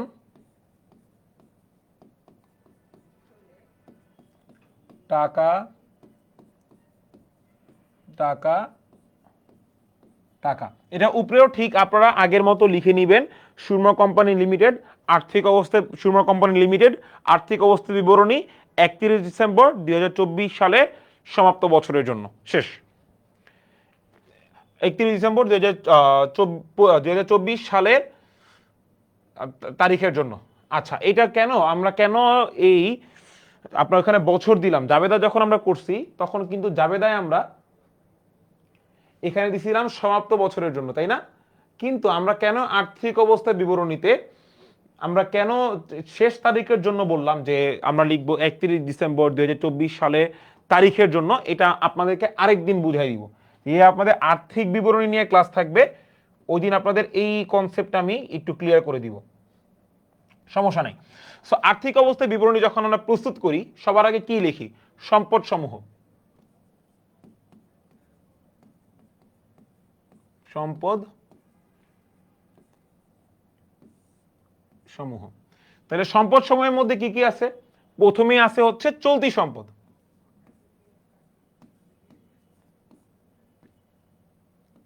প্রথমেই আছে হচ্ছে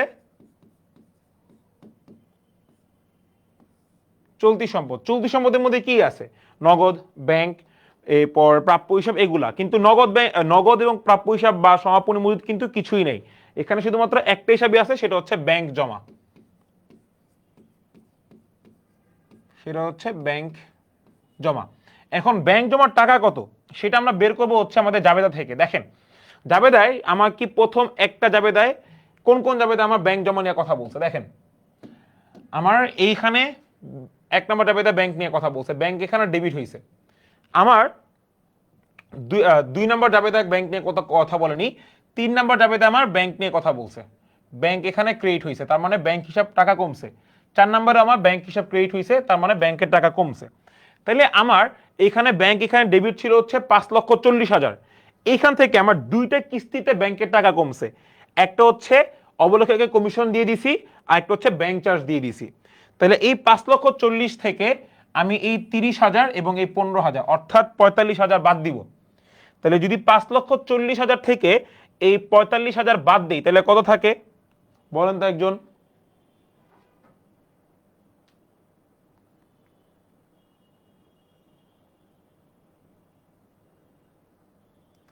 একটু বলেন 5,40,000 থেকে যদি আমি 45,000 বাদ দিই তাহলে কত থাকে?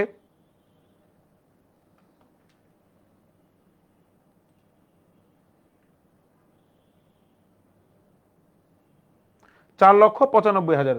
আরে রানা সাবাস, ক্যালকুলেটর নিয়ে বইছো মনে হয়। তাহলে আমার 4,95,000, আমার এই 4,95,000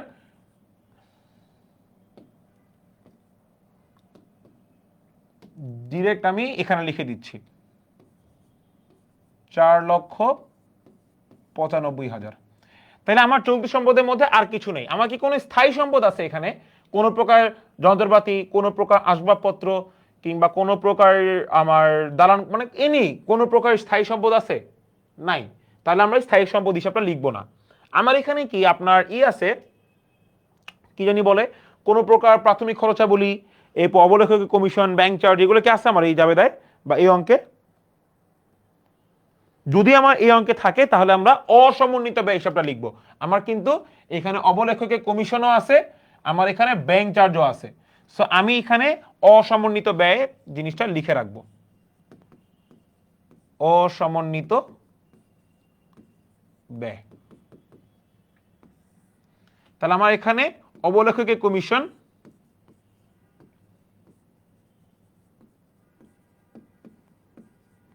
অবলেখকের কমিশন আসতেছে হচ্ছে 30,000,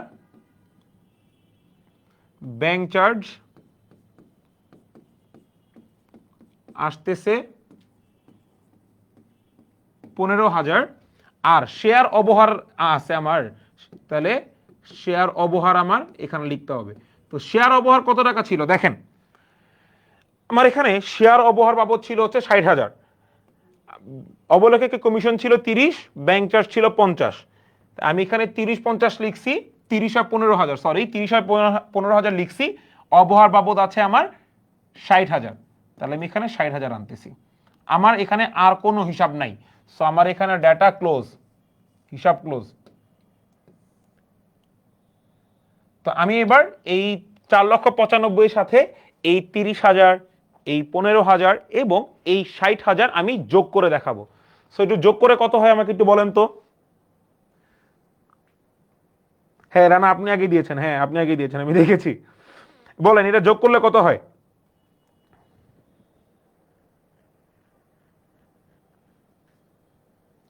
এই 4,95,000, 30, 15 এবং 60,000 টাকা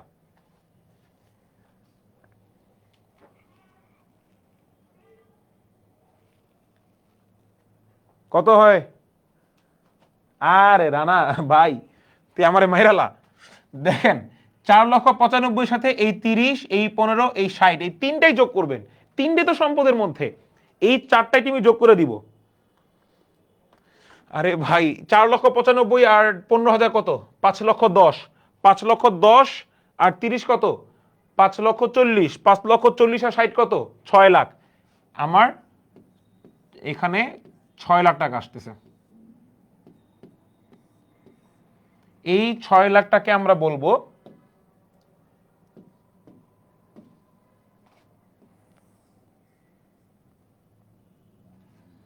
এই 6 লাখকে আমরা বলবো মোট সম্পদ।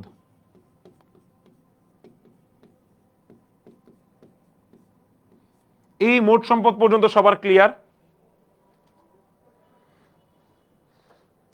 সমস্যা নাই রানা, প্যারা নাই। আকিবা 6 লাখ, গুড। প্রসেনজিৎ 6 লাখ, সাবাস। সো এইটুক আমি আশা করি আপনাদের ক্লিয়ার।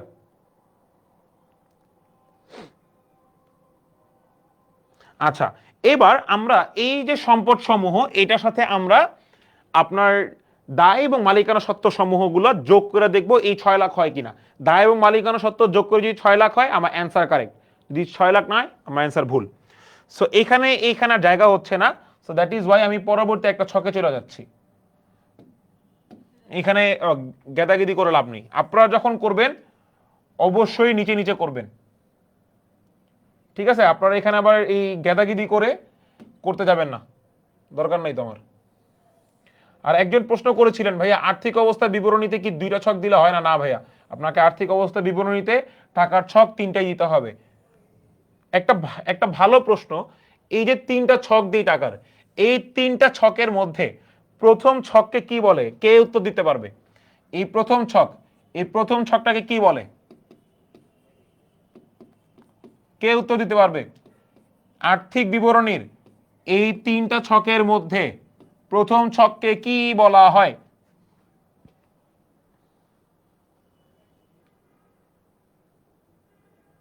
কেউ তো দিতে পারবে ভাইয়া, দেন।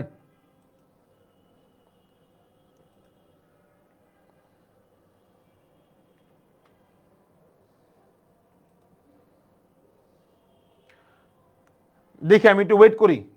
আর্থিক অবস্থায় বিবরণীতে টাকার এই 3টা ছকের মধ্যে প্রথম ছককে কি বলা হয়?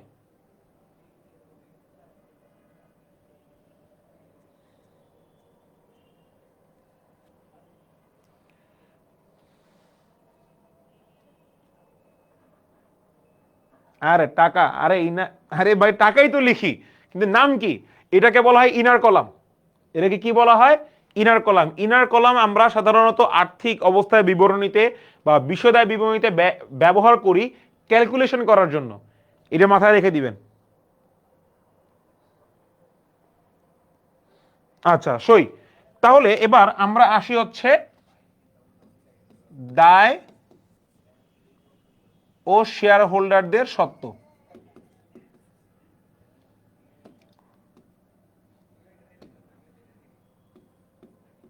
দায় ও শেয়ার হোল্ডারদের সত্ত্ব। দায় ও শেয়ার হোল্ডারদের সত্ত্ব। ফার্স্টে আমরা শেয়ার হোল্ডারদের সত্ত্ব নিয়ে কাজ করি। সো আমরা আমাদের এই স্লাইডে কিন্তু অলরেডি দেখছি যে আমাদের কি কি হিসাব আসে। দেখেন, শেয়ার হোল্ডারদের যখন সত্ত্ব বলছে আমরা অনুমোদিত মূলধন, ইস্যুকৃত, বিলিকৃত, আদায়কৃত মূলধন নিছি। সো আমার এখানে আমরা ঠিক একই কাজটা করব। সো প্রথমে আমরা কি নিচ্ছি? অনুমোদিত মূলধন। অনুমোদিত মূলধন। অনুমোদিত মূলধন কিভাবে লিখবো একটু দেখে রাখেন। প্রতিটি শেয়ার 10 টাকা মূল্যে কতটা শেয়ার ছিল? 80,000 শেয়ার ছিল। মূল্যে 80,000 শেয়ার। এই যে কত টাকা? 8 লক্ষ টাকা। এই 8 লক্ষ টাকা আমরা ইনার কলামে লিখব। এই 8 লক্ষ টাকা ইনার কলামে লিখে ক্লোজ করে দিব। মনে রাখবেন অনুমোদিত মূলধনের টাকা আমার কোনোটার সাথেই যোগ বিয়োগ হয় না। অনুমোদিত মূলধনের টাকা হচ্ছে যেই টাকাটা কোম্পানি ব্যবসা নিয়ে ব্যবসা শুরু করছে, এই টাকাটা আমি আলাদা করে সাইড করে রেখে দিচ্ছি। এটা কারোর সাথে যোগও হবে না, কারোর সাথে বিয়োগও হবে না। তাই এটা আমরা ইনার কলামে দিয়ে আমরা এটাকে ক্লোজ করে ফেলছি। অনেকে এটার সাথে যোগ বিয়োগ করেন, জিনিসটা ভুল। তো অনুমোদিত মূলধন গেল, এরপর লিখবো হচ্ছে ইস্যুকৃত, বিলিকৃত এবং আদায়কৃত একসাথে। ইস্যুকৃত, বিলিকৃত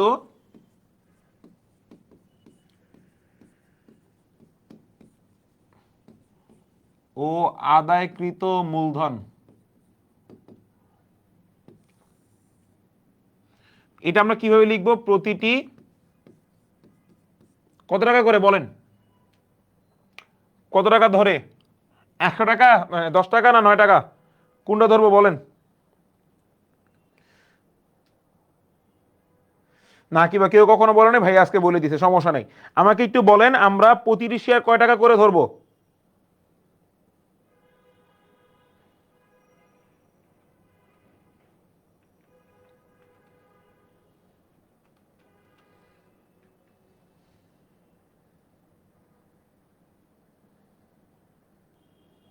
কেউ অ্যান্সার দেন, একজন অ্যান্সার দেন। আকিবা, রানা, প্রসঞ্জিত। আকিবা 10 টাকা, সাকিব 9 টাকা, প্রসঞ্জিত 10 টাকা। কোনটা অ্যান্সার দেখি, মানে একটু কমেন্ট করেন।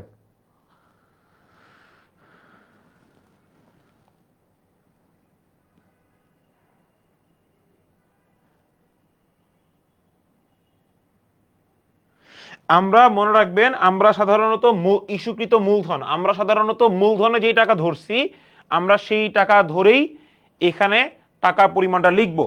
আমাদের অবহার যদি, এখন অনেকে বলতে পারেন ভাইয়া কেন 9 টাকা ধরে লিখবো না? দেখেন 9 টাকা ধরে তো আমি এখানে অবহার দিয়েই দিছি, 9 টাকা ধরে আমি এখানে অবহার দিয়েই দিছি। আমার এখানে 9 টাকা ধরবো না, আমরা এখানে ধরবো প্রতিটি 10 টাকা ধরে, প্রতিটি 10 টাকা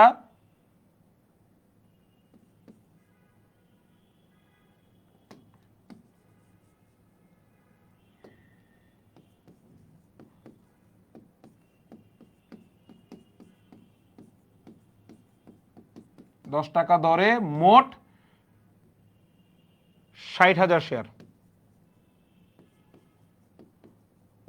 মোট 60,000 শেয়ার।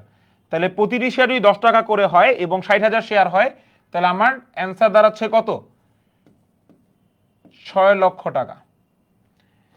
ক্লিয়ার সবাই? আমরা কেন 9 টাকা করে ধরতেছি না? কারণ অবহার যে 1 টাকাটা, সেই 1 টাকা আমরা ইতিমধ্যে আমাদের অসমন্বিত ব্যয় দেখায় ফেলছি। সো আমরা এখানে 10 টাকা করেই হবে, হ্যাঁ 10 টাকা হবে, 10 টাকা ধরে করব। গুড। সো আমাকে বলেন, আমরা অনুমোদিত মূলধন নিয়ে কাজ করছি, ইস্যুকৃত, বিলিকৃত, আদায় নিয়ে কাজ করছি।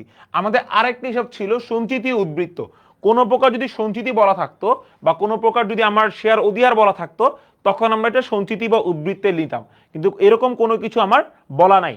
সো দ্যাট ইজ ওয়াই আমার সঞ্চিতি এবং উদ্বৃত্ত নামক যে হিসাব সেটা আমার এখানে আসবে না।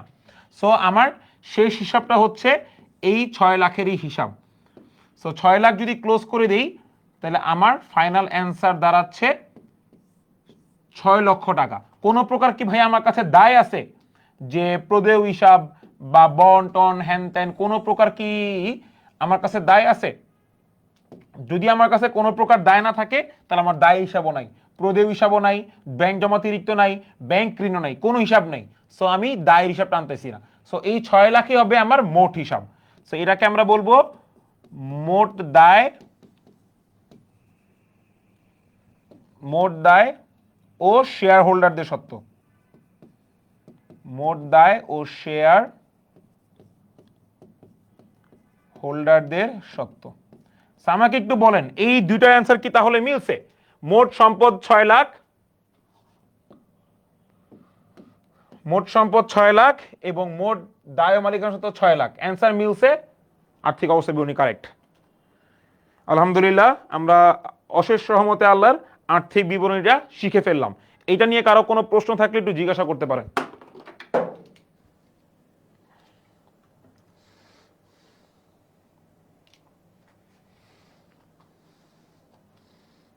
আর্থিক অবস্থা বিবরণীতে আল্লাহর রহমতে আজকের পর আপনাদের কারো কোনো সমস্যা হওয়ার কথা না।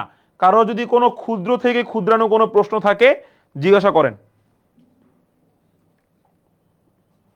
নাকি সবার বারবিকিউ করার তারা কোনটা? যে ভাই মুরগি মাংস আমরা ফ্রাই করব, আমরা খাইতে যাচ্ছি। স্যার আপনি অনেক সুন্দর করে বুঝান। ইনসাফ, ধন্যবাদ ভাইয়া। আসলে আমি সুন্দর করে করে বুঝাই, তার চেয়ে বড় কথা হচ্ছে আপনারা সুন্দর করে বুঝেন, এটা তো সবচেয়ে বড় বিষয়। প্রসেনজিৎ, না ভাইয়া অল ক্লিয়ার।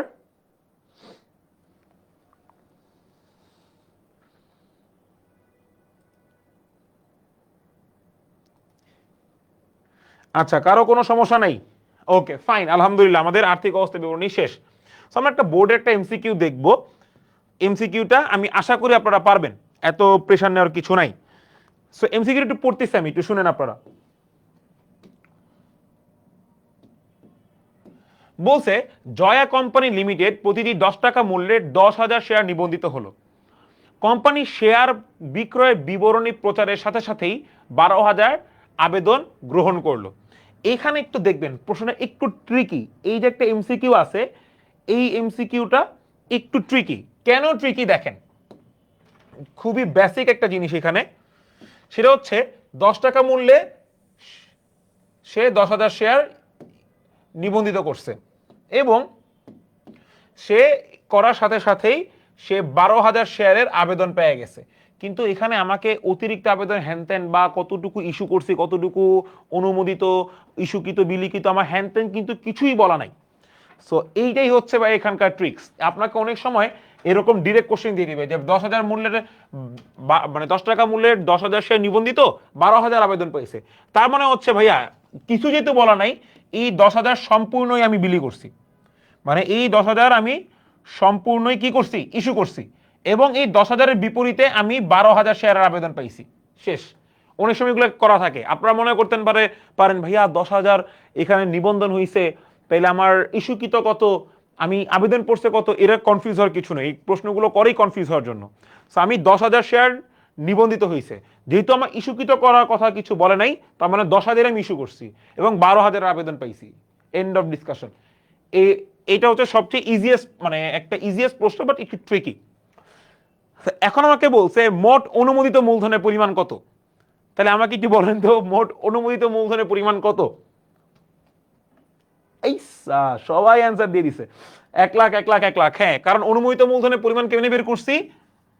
10,000 শেয়ার প্রতিটি 10 টাকা মূল্যে, তাহলে অ্যান্সার হচ্ছে 1 লাখ। অ্যান্সার হবে সি।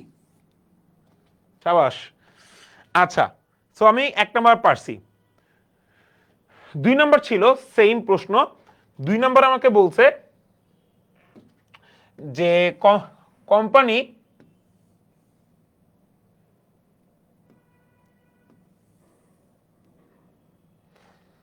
আমাকে বলছে যে শেয়ার বিক্রয় আবেদনপত্র গ্রহণের ফলে ব্যাংক হিসাব কত টাকা দ্বারা ডেবিট হবে। সো আমাকে জানতে চাইছে যে ব্যাংক হিসাবে কত টাকা ডেবিট হবে। করেন তো এটা। বলছে ব্যাংক হিসাবে কত টাকা ডেবিট হবে, শেয়ার বিক্রয়ের আবেদনপত্র গ্রহণের ফলে ব্যাংক হিসাবে কত টাকা দ্বারা ডেবিট হবে। আবেদনপত্র গ্রহণের ফলে, তার মানে শুধুমাত্র আবেদনপত্র গ্রহণ নিয়ে কথা হয়েছে। তাহলে কত টাকা ডেবিট হবে বলেন বলেন দ্রুত। সেম, সুন্দর উত্তর, 1 লাখ টাকা। আবেদনপত্র কত টাকার ছিল? 10 টাকার, প্রতিটা 10,000 শেয়ারের। শেষ। তাহলে কত টাকা হচ্ছে? না, একটা জিনিস হয়েছে এখানে, দাঁড়ান। সেটা হচ্ছে বলছে আবেদনপত্র গ্রহণের ফলে, দেখেন ভাইয়া বলছে আবেদনপত্র গ্রহণ, আরে প্রশ্নই তো ভুল করলাম আমি, কপাল জীবনের। আবেদনপত্র গ্রহণ বলছে, তার মানে আবেদনপত্র গ্রহণ মানে আমার এই 12,000 টাকা নিয়ে আমার কাজ করতে হবে। তার মানে 10 টাকা এই 12,000 শেয়ারের জন্য। তাহলে আমার অ্যান্সার হবে 1,20,000। অ্যান্সার হবে এ। অ্যান্সার হবে এ। এখানে ফার্স্টে আমি আপনাদের একটু ট্রিকি ছিল, সেটা হচ্ছে এখানে আপনারা মনে করছেন যে ভাইয়া 1 লাখ হবে না, আবেদনপত্র যেহেতু বইলা দিছে তার মানে আমার নিবন্ধিত অংশ আসতেছে না। তার মানে আবেদন পাওয়ার ফলে আমার ব্যাংকে কত টাকা আসছে, তাহলে আবেদন পেয়েছি 12,000 শেয়ারের, 12,000 গুণন 10 ইকুয়াল টু 1,20,000 শেয়ার। অ্যান্সার এ। সাবাস সাবাস সাবাস, সবাই একদম কড়া কড়া উত্তর দিতেছে। প্রসেনজিৎ, তোমারে পাইলে আমার খুব ভালো লাগতো। প্রসেনজিৎ আছে, রানা মানে এক একজন একের উপরে এক এক এক টপ। তোমরা মানে আসলেই খুব ভাল লাগে এরকম ফাটফাট করে উত্তর দিতে পারলে। হ্যাঁ, তোমরা উত্তর দ্রুত দাও নাকি আমি প্রশ্ন সহজ করি, যাই না। আচ্ছা, যাই হোক, আমাদের এখন হবে লাস্ট প্রশ্ন, 3 নাম্বার প্রশ্নে বলছে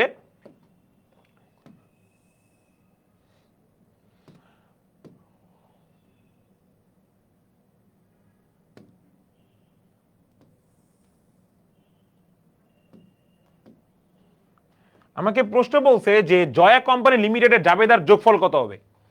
সো শুধুমাত্র আপনাকে এই প্রশ্নে আপনার হয়তো কম্পোনেন্ট কম, আপনাকে ইস্যুকৃত ঝামেলা হচ্ছে না, নিবন্ধিত ঝামেলা হচ্ছে না, এমনকি আপনার কমিশন বা ব্যাংক চার্জ সম্পর্কে কিছু বলা নেই। কিন্তু এরকম অনেক আপনাকে এমসিকিউ দিতে পারে যারা আপনাকে নিবন্ধিত সম্পর্কে বলবে প্রশ্নে, ইস্যুকৃত সম্পর্কে বলবে, বিলিখিত সম্পর্কে বলবে, ফেরতের সম্পর্কে বলবে, অবলেখকের কমিশন সম্পর্কে বলবে এবং ব্যাংক চার্জ সম্পর্কে বলবে। তো সেই ধরনের অঙ্কের জন্য আপনাকে খুব দ্রুত ক্যালকুলেশন করতে হবে, সেখানে আপনার সবগুলা হিসাব যোগ করে আপনাকে জাবেদার যোগফল বের করতে হচ্ছে। তো এরা জাবেদার যোগফল কত হবে বলেন? আর 1 লাখ বলছে, হ্যাঁ ভাইয়া আপনি 1 লাখ, হ্যাঁ 1 লাখ বলছি ওটা ইয়েতে জাস্ট শেয়ার। আমি এইটা পড়িনি আবেদনপত্র, আমি মনে হয় শেয়ার দাগাই দিই 1 লাখ, পরে দেখলাম আপনারাও দেখি সবাই 1 লাখ বলতেছেন। আরে ভাই, আমি 1 লাখ বললে আপনি 1 লাখ বলবেন?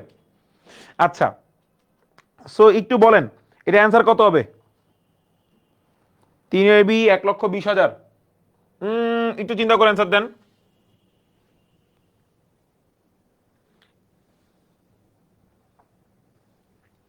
এটার উত্তরটা একটু চিন্তা করে দেন।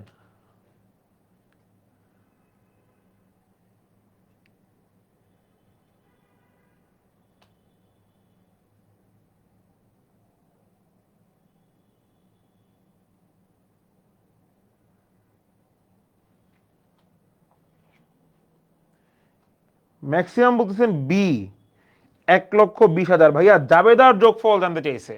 জাবেদা এখানে কয়টা হচ্ছে? 3টা জাবেদা হবে আপনার, টোটাল এখানে 3টা জাবেদা আছে। 1 আপনার আবেদনের জন্য জাবেদা, 2 বন্টনের জন্য জাবেদা, 3 ফেরতের জন্য জাবেদা। সো 3টা জাবেদার যোগফলটা বের করেন না।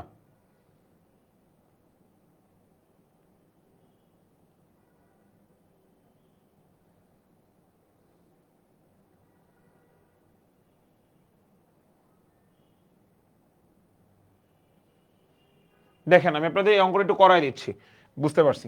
দেখেন এখানে প্রথম জাবেদাটা কি ছিল? শেয়ার আবেদনের জন্য। তাহলে শেয়ার আবেদন মানে শেয়ার আবেদন কত ছিল? 12,000 শেয়ার, প্রতিটা শেয়ার 10 টাকা দরে। তাহলে কত টাকা হয় আমার? এখানে হয় 1,20,000। এরপর পরেরটা ছিল হচ্ছে আমি বন্টন করছি কত? 10,000 শেয়ার, 10,000 শেয়ার ইন্টু 10 টাকা, তাহলে কত টাকা হয়? 1,00,000 টাকা। এরপর 3 নম্বরটা হচ্ছে আমার 2,000 শেয়ার আমি অতিরিক্ত পয়সা ফেরত দিয়ে দিচ্ছি, তাহলে এই 2,000 শেয়ার ইন্টু 10 টাকা, তাহলে কত টাকা হচ্ছে?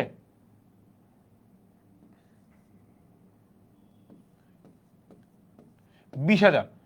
তাহলে আমি প্রথমটা দিছি কিসের জন্য? যে আমি আবেদনপত্র 12,000 শেয়ার আবেদন পাইছি 10 টাকা মূল্যের, 1,20,000। পরেরটা পাইছি শেয়ার বন্টন, আমি 10,000 শেয়ারই বন্টন করছি, 10,000 ইন্টু 10 ইকুয়াল টু 1,00,000। 3 নম্বরটা হচ্ছে আমি অতিরিক্ত আবেদন কত ছিল? 2,000 বেশি আবেদন পাইছি, 2,000 টাকা ফেরত দিয়ে দিচ্ছি, তাহলে 2,000 ইন্টু 10 ইকুয়াল টু 20,000। টোটাল কত? 2,20,000। আরে বোকা, এখানে অ্যান্সারই নাই, আমি তো অ্যান্সারই দিই না এটা। মানে আমি এই জিনিসটা প্রায়ই করি, এটা এখানে সঠিক অ্যান্সারই নেই। আপনারা সবাই বলতেছেন বি সি ডি, না 2,20,000। অনেক সময় আপনাকে প্রপার অ্যান্সার দেওয়া নাও থাকতে পারে, আপনাকে সেই ক্ষেত্রে এটা প্রপার অ্যান্সার বের করতে হবে নিজে। অনেক সময় প্রশ্নে ভুল থাকে, বোর্ড প্রশ্ন হোক, এমনকি আমাদের ভার্সিটি প্রশ্নেও ভুল থাকে, ভার্সিটি অ্যাডমিশনের প্রশ্নে ভুল থাকে। ভুল বলে ভুল দাগে দিয়ে আসবো? আপনাকে আপনার অ্যাপ্রোপ্রিয়েট অ্যান্সারটা বের করতে হবে। এটা যারা আমার রেগুলার ক্লাস করেন তারা জানে আমি এরকম ভুল টুল দিয়ে দিই। আমার অ্যান্সার কত? 2,20,000। অ্যান্সার আসতেছে আমার এই 2,20,000। আমি আশা করি এইটুক বুঝতে কারো কোনো সমস্যা থাকার কথা না। 1,20,000 না রে ভাইয়া, 1,20,000 না, বি না, 2,20,000 হবে। এটুকু বুঝতে পারছি?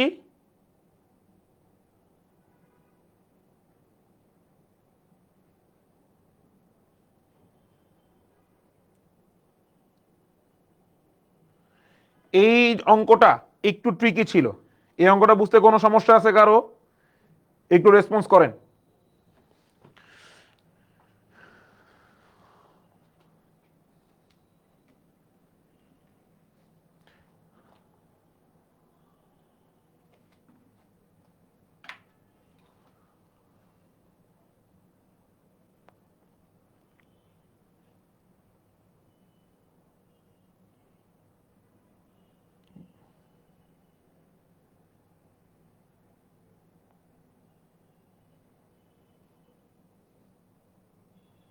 এইটুক অঙ্ক বুঝতে কারো কোনো সমস্যা আছে?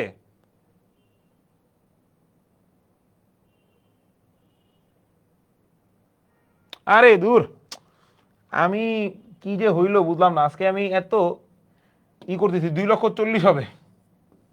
একমাত্র খালি ধরতে পারছে, আর কেউ ধরতে পারে নাই। 2,40,000 হচ্ছে 1,20,000, আর এখানে 1,00,000 কয় লাখ হয়? 2,20,000, 2,20,000 আর 20, 2,40,000। মানে প্রশ্ন একমাত্র আপনার প্রসেনজিৎ বুঝতে পারছে। আবার বলে দিচ্ছি, দেখেন এইখানে টোটাল বলছে জাবেদার যোগফল কত হবে। জাবেদা আছে 3টা।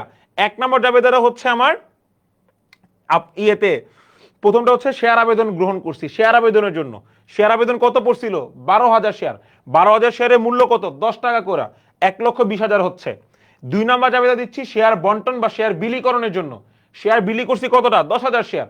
তাহলে 10,000 গুণন 10 ইকুয়াল টু 1,00,000। 3 নম্বর আবেদন দিছি হচ্ছে অতিরিক্ত আবেদন পড়ছে কত? 10 আর 12 এর মধ্যে ডিফারেন্স 2,000। 2,000 আমি অতিরিক্ত আবেদন ছিল, এটা আমি ফেরত দিয়ে দিছি। 2,000 ইন্টু 10, প্রতিটা শেয়ারের মূল্য 10 টাকা করে। তাহলে এখানে হচ্ছে 20,000। তাহলে 1,20,000 আর 1,00,000 হচ্ছে 2,20,000 আর 20,000 2,40,000। টোটাল অ্যান্সার হচ্ছে 2,40,000 টাকা।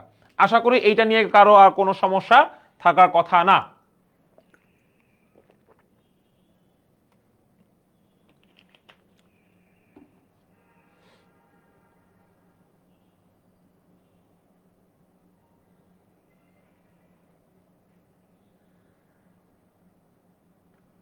আচ্ছা, যদি কারো কোনো সমস্যা না থাকে, আমাদের ক্লাসের সমাপ্তি এই পর্যন্তই।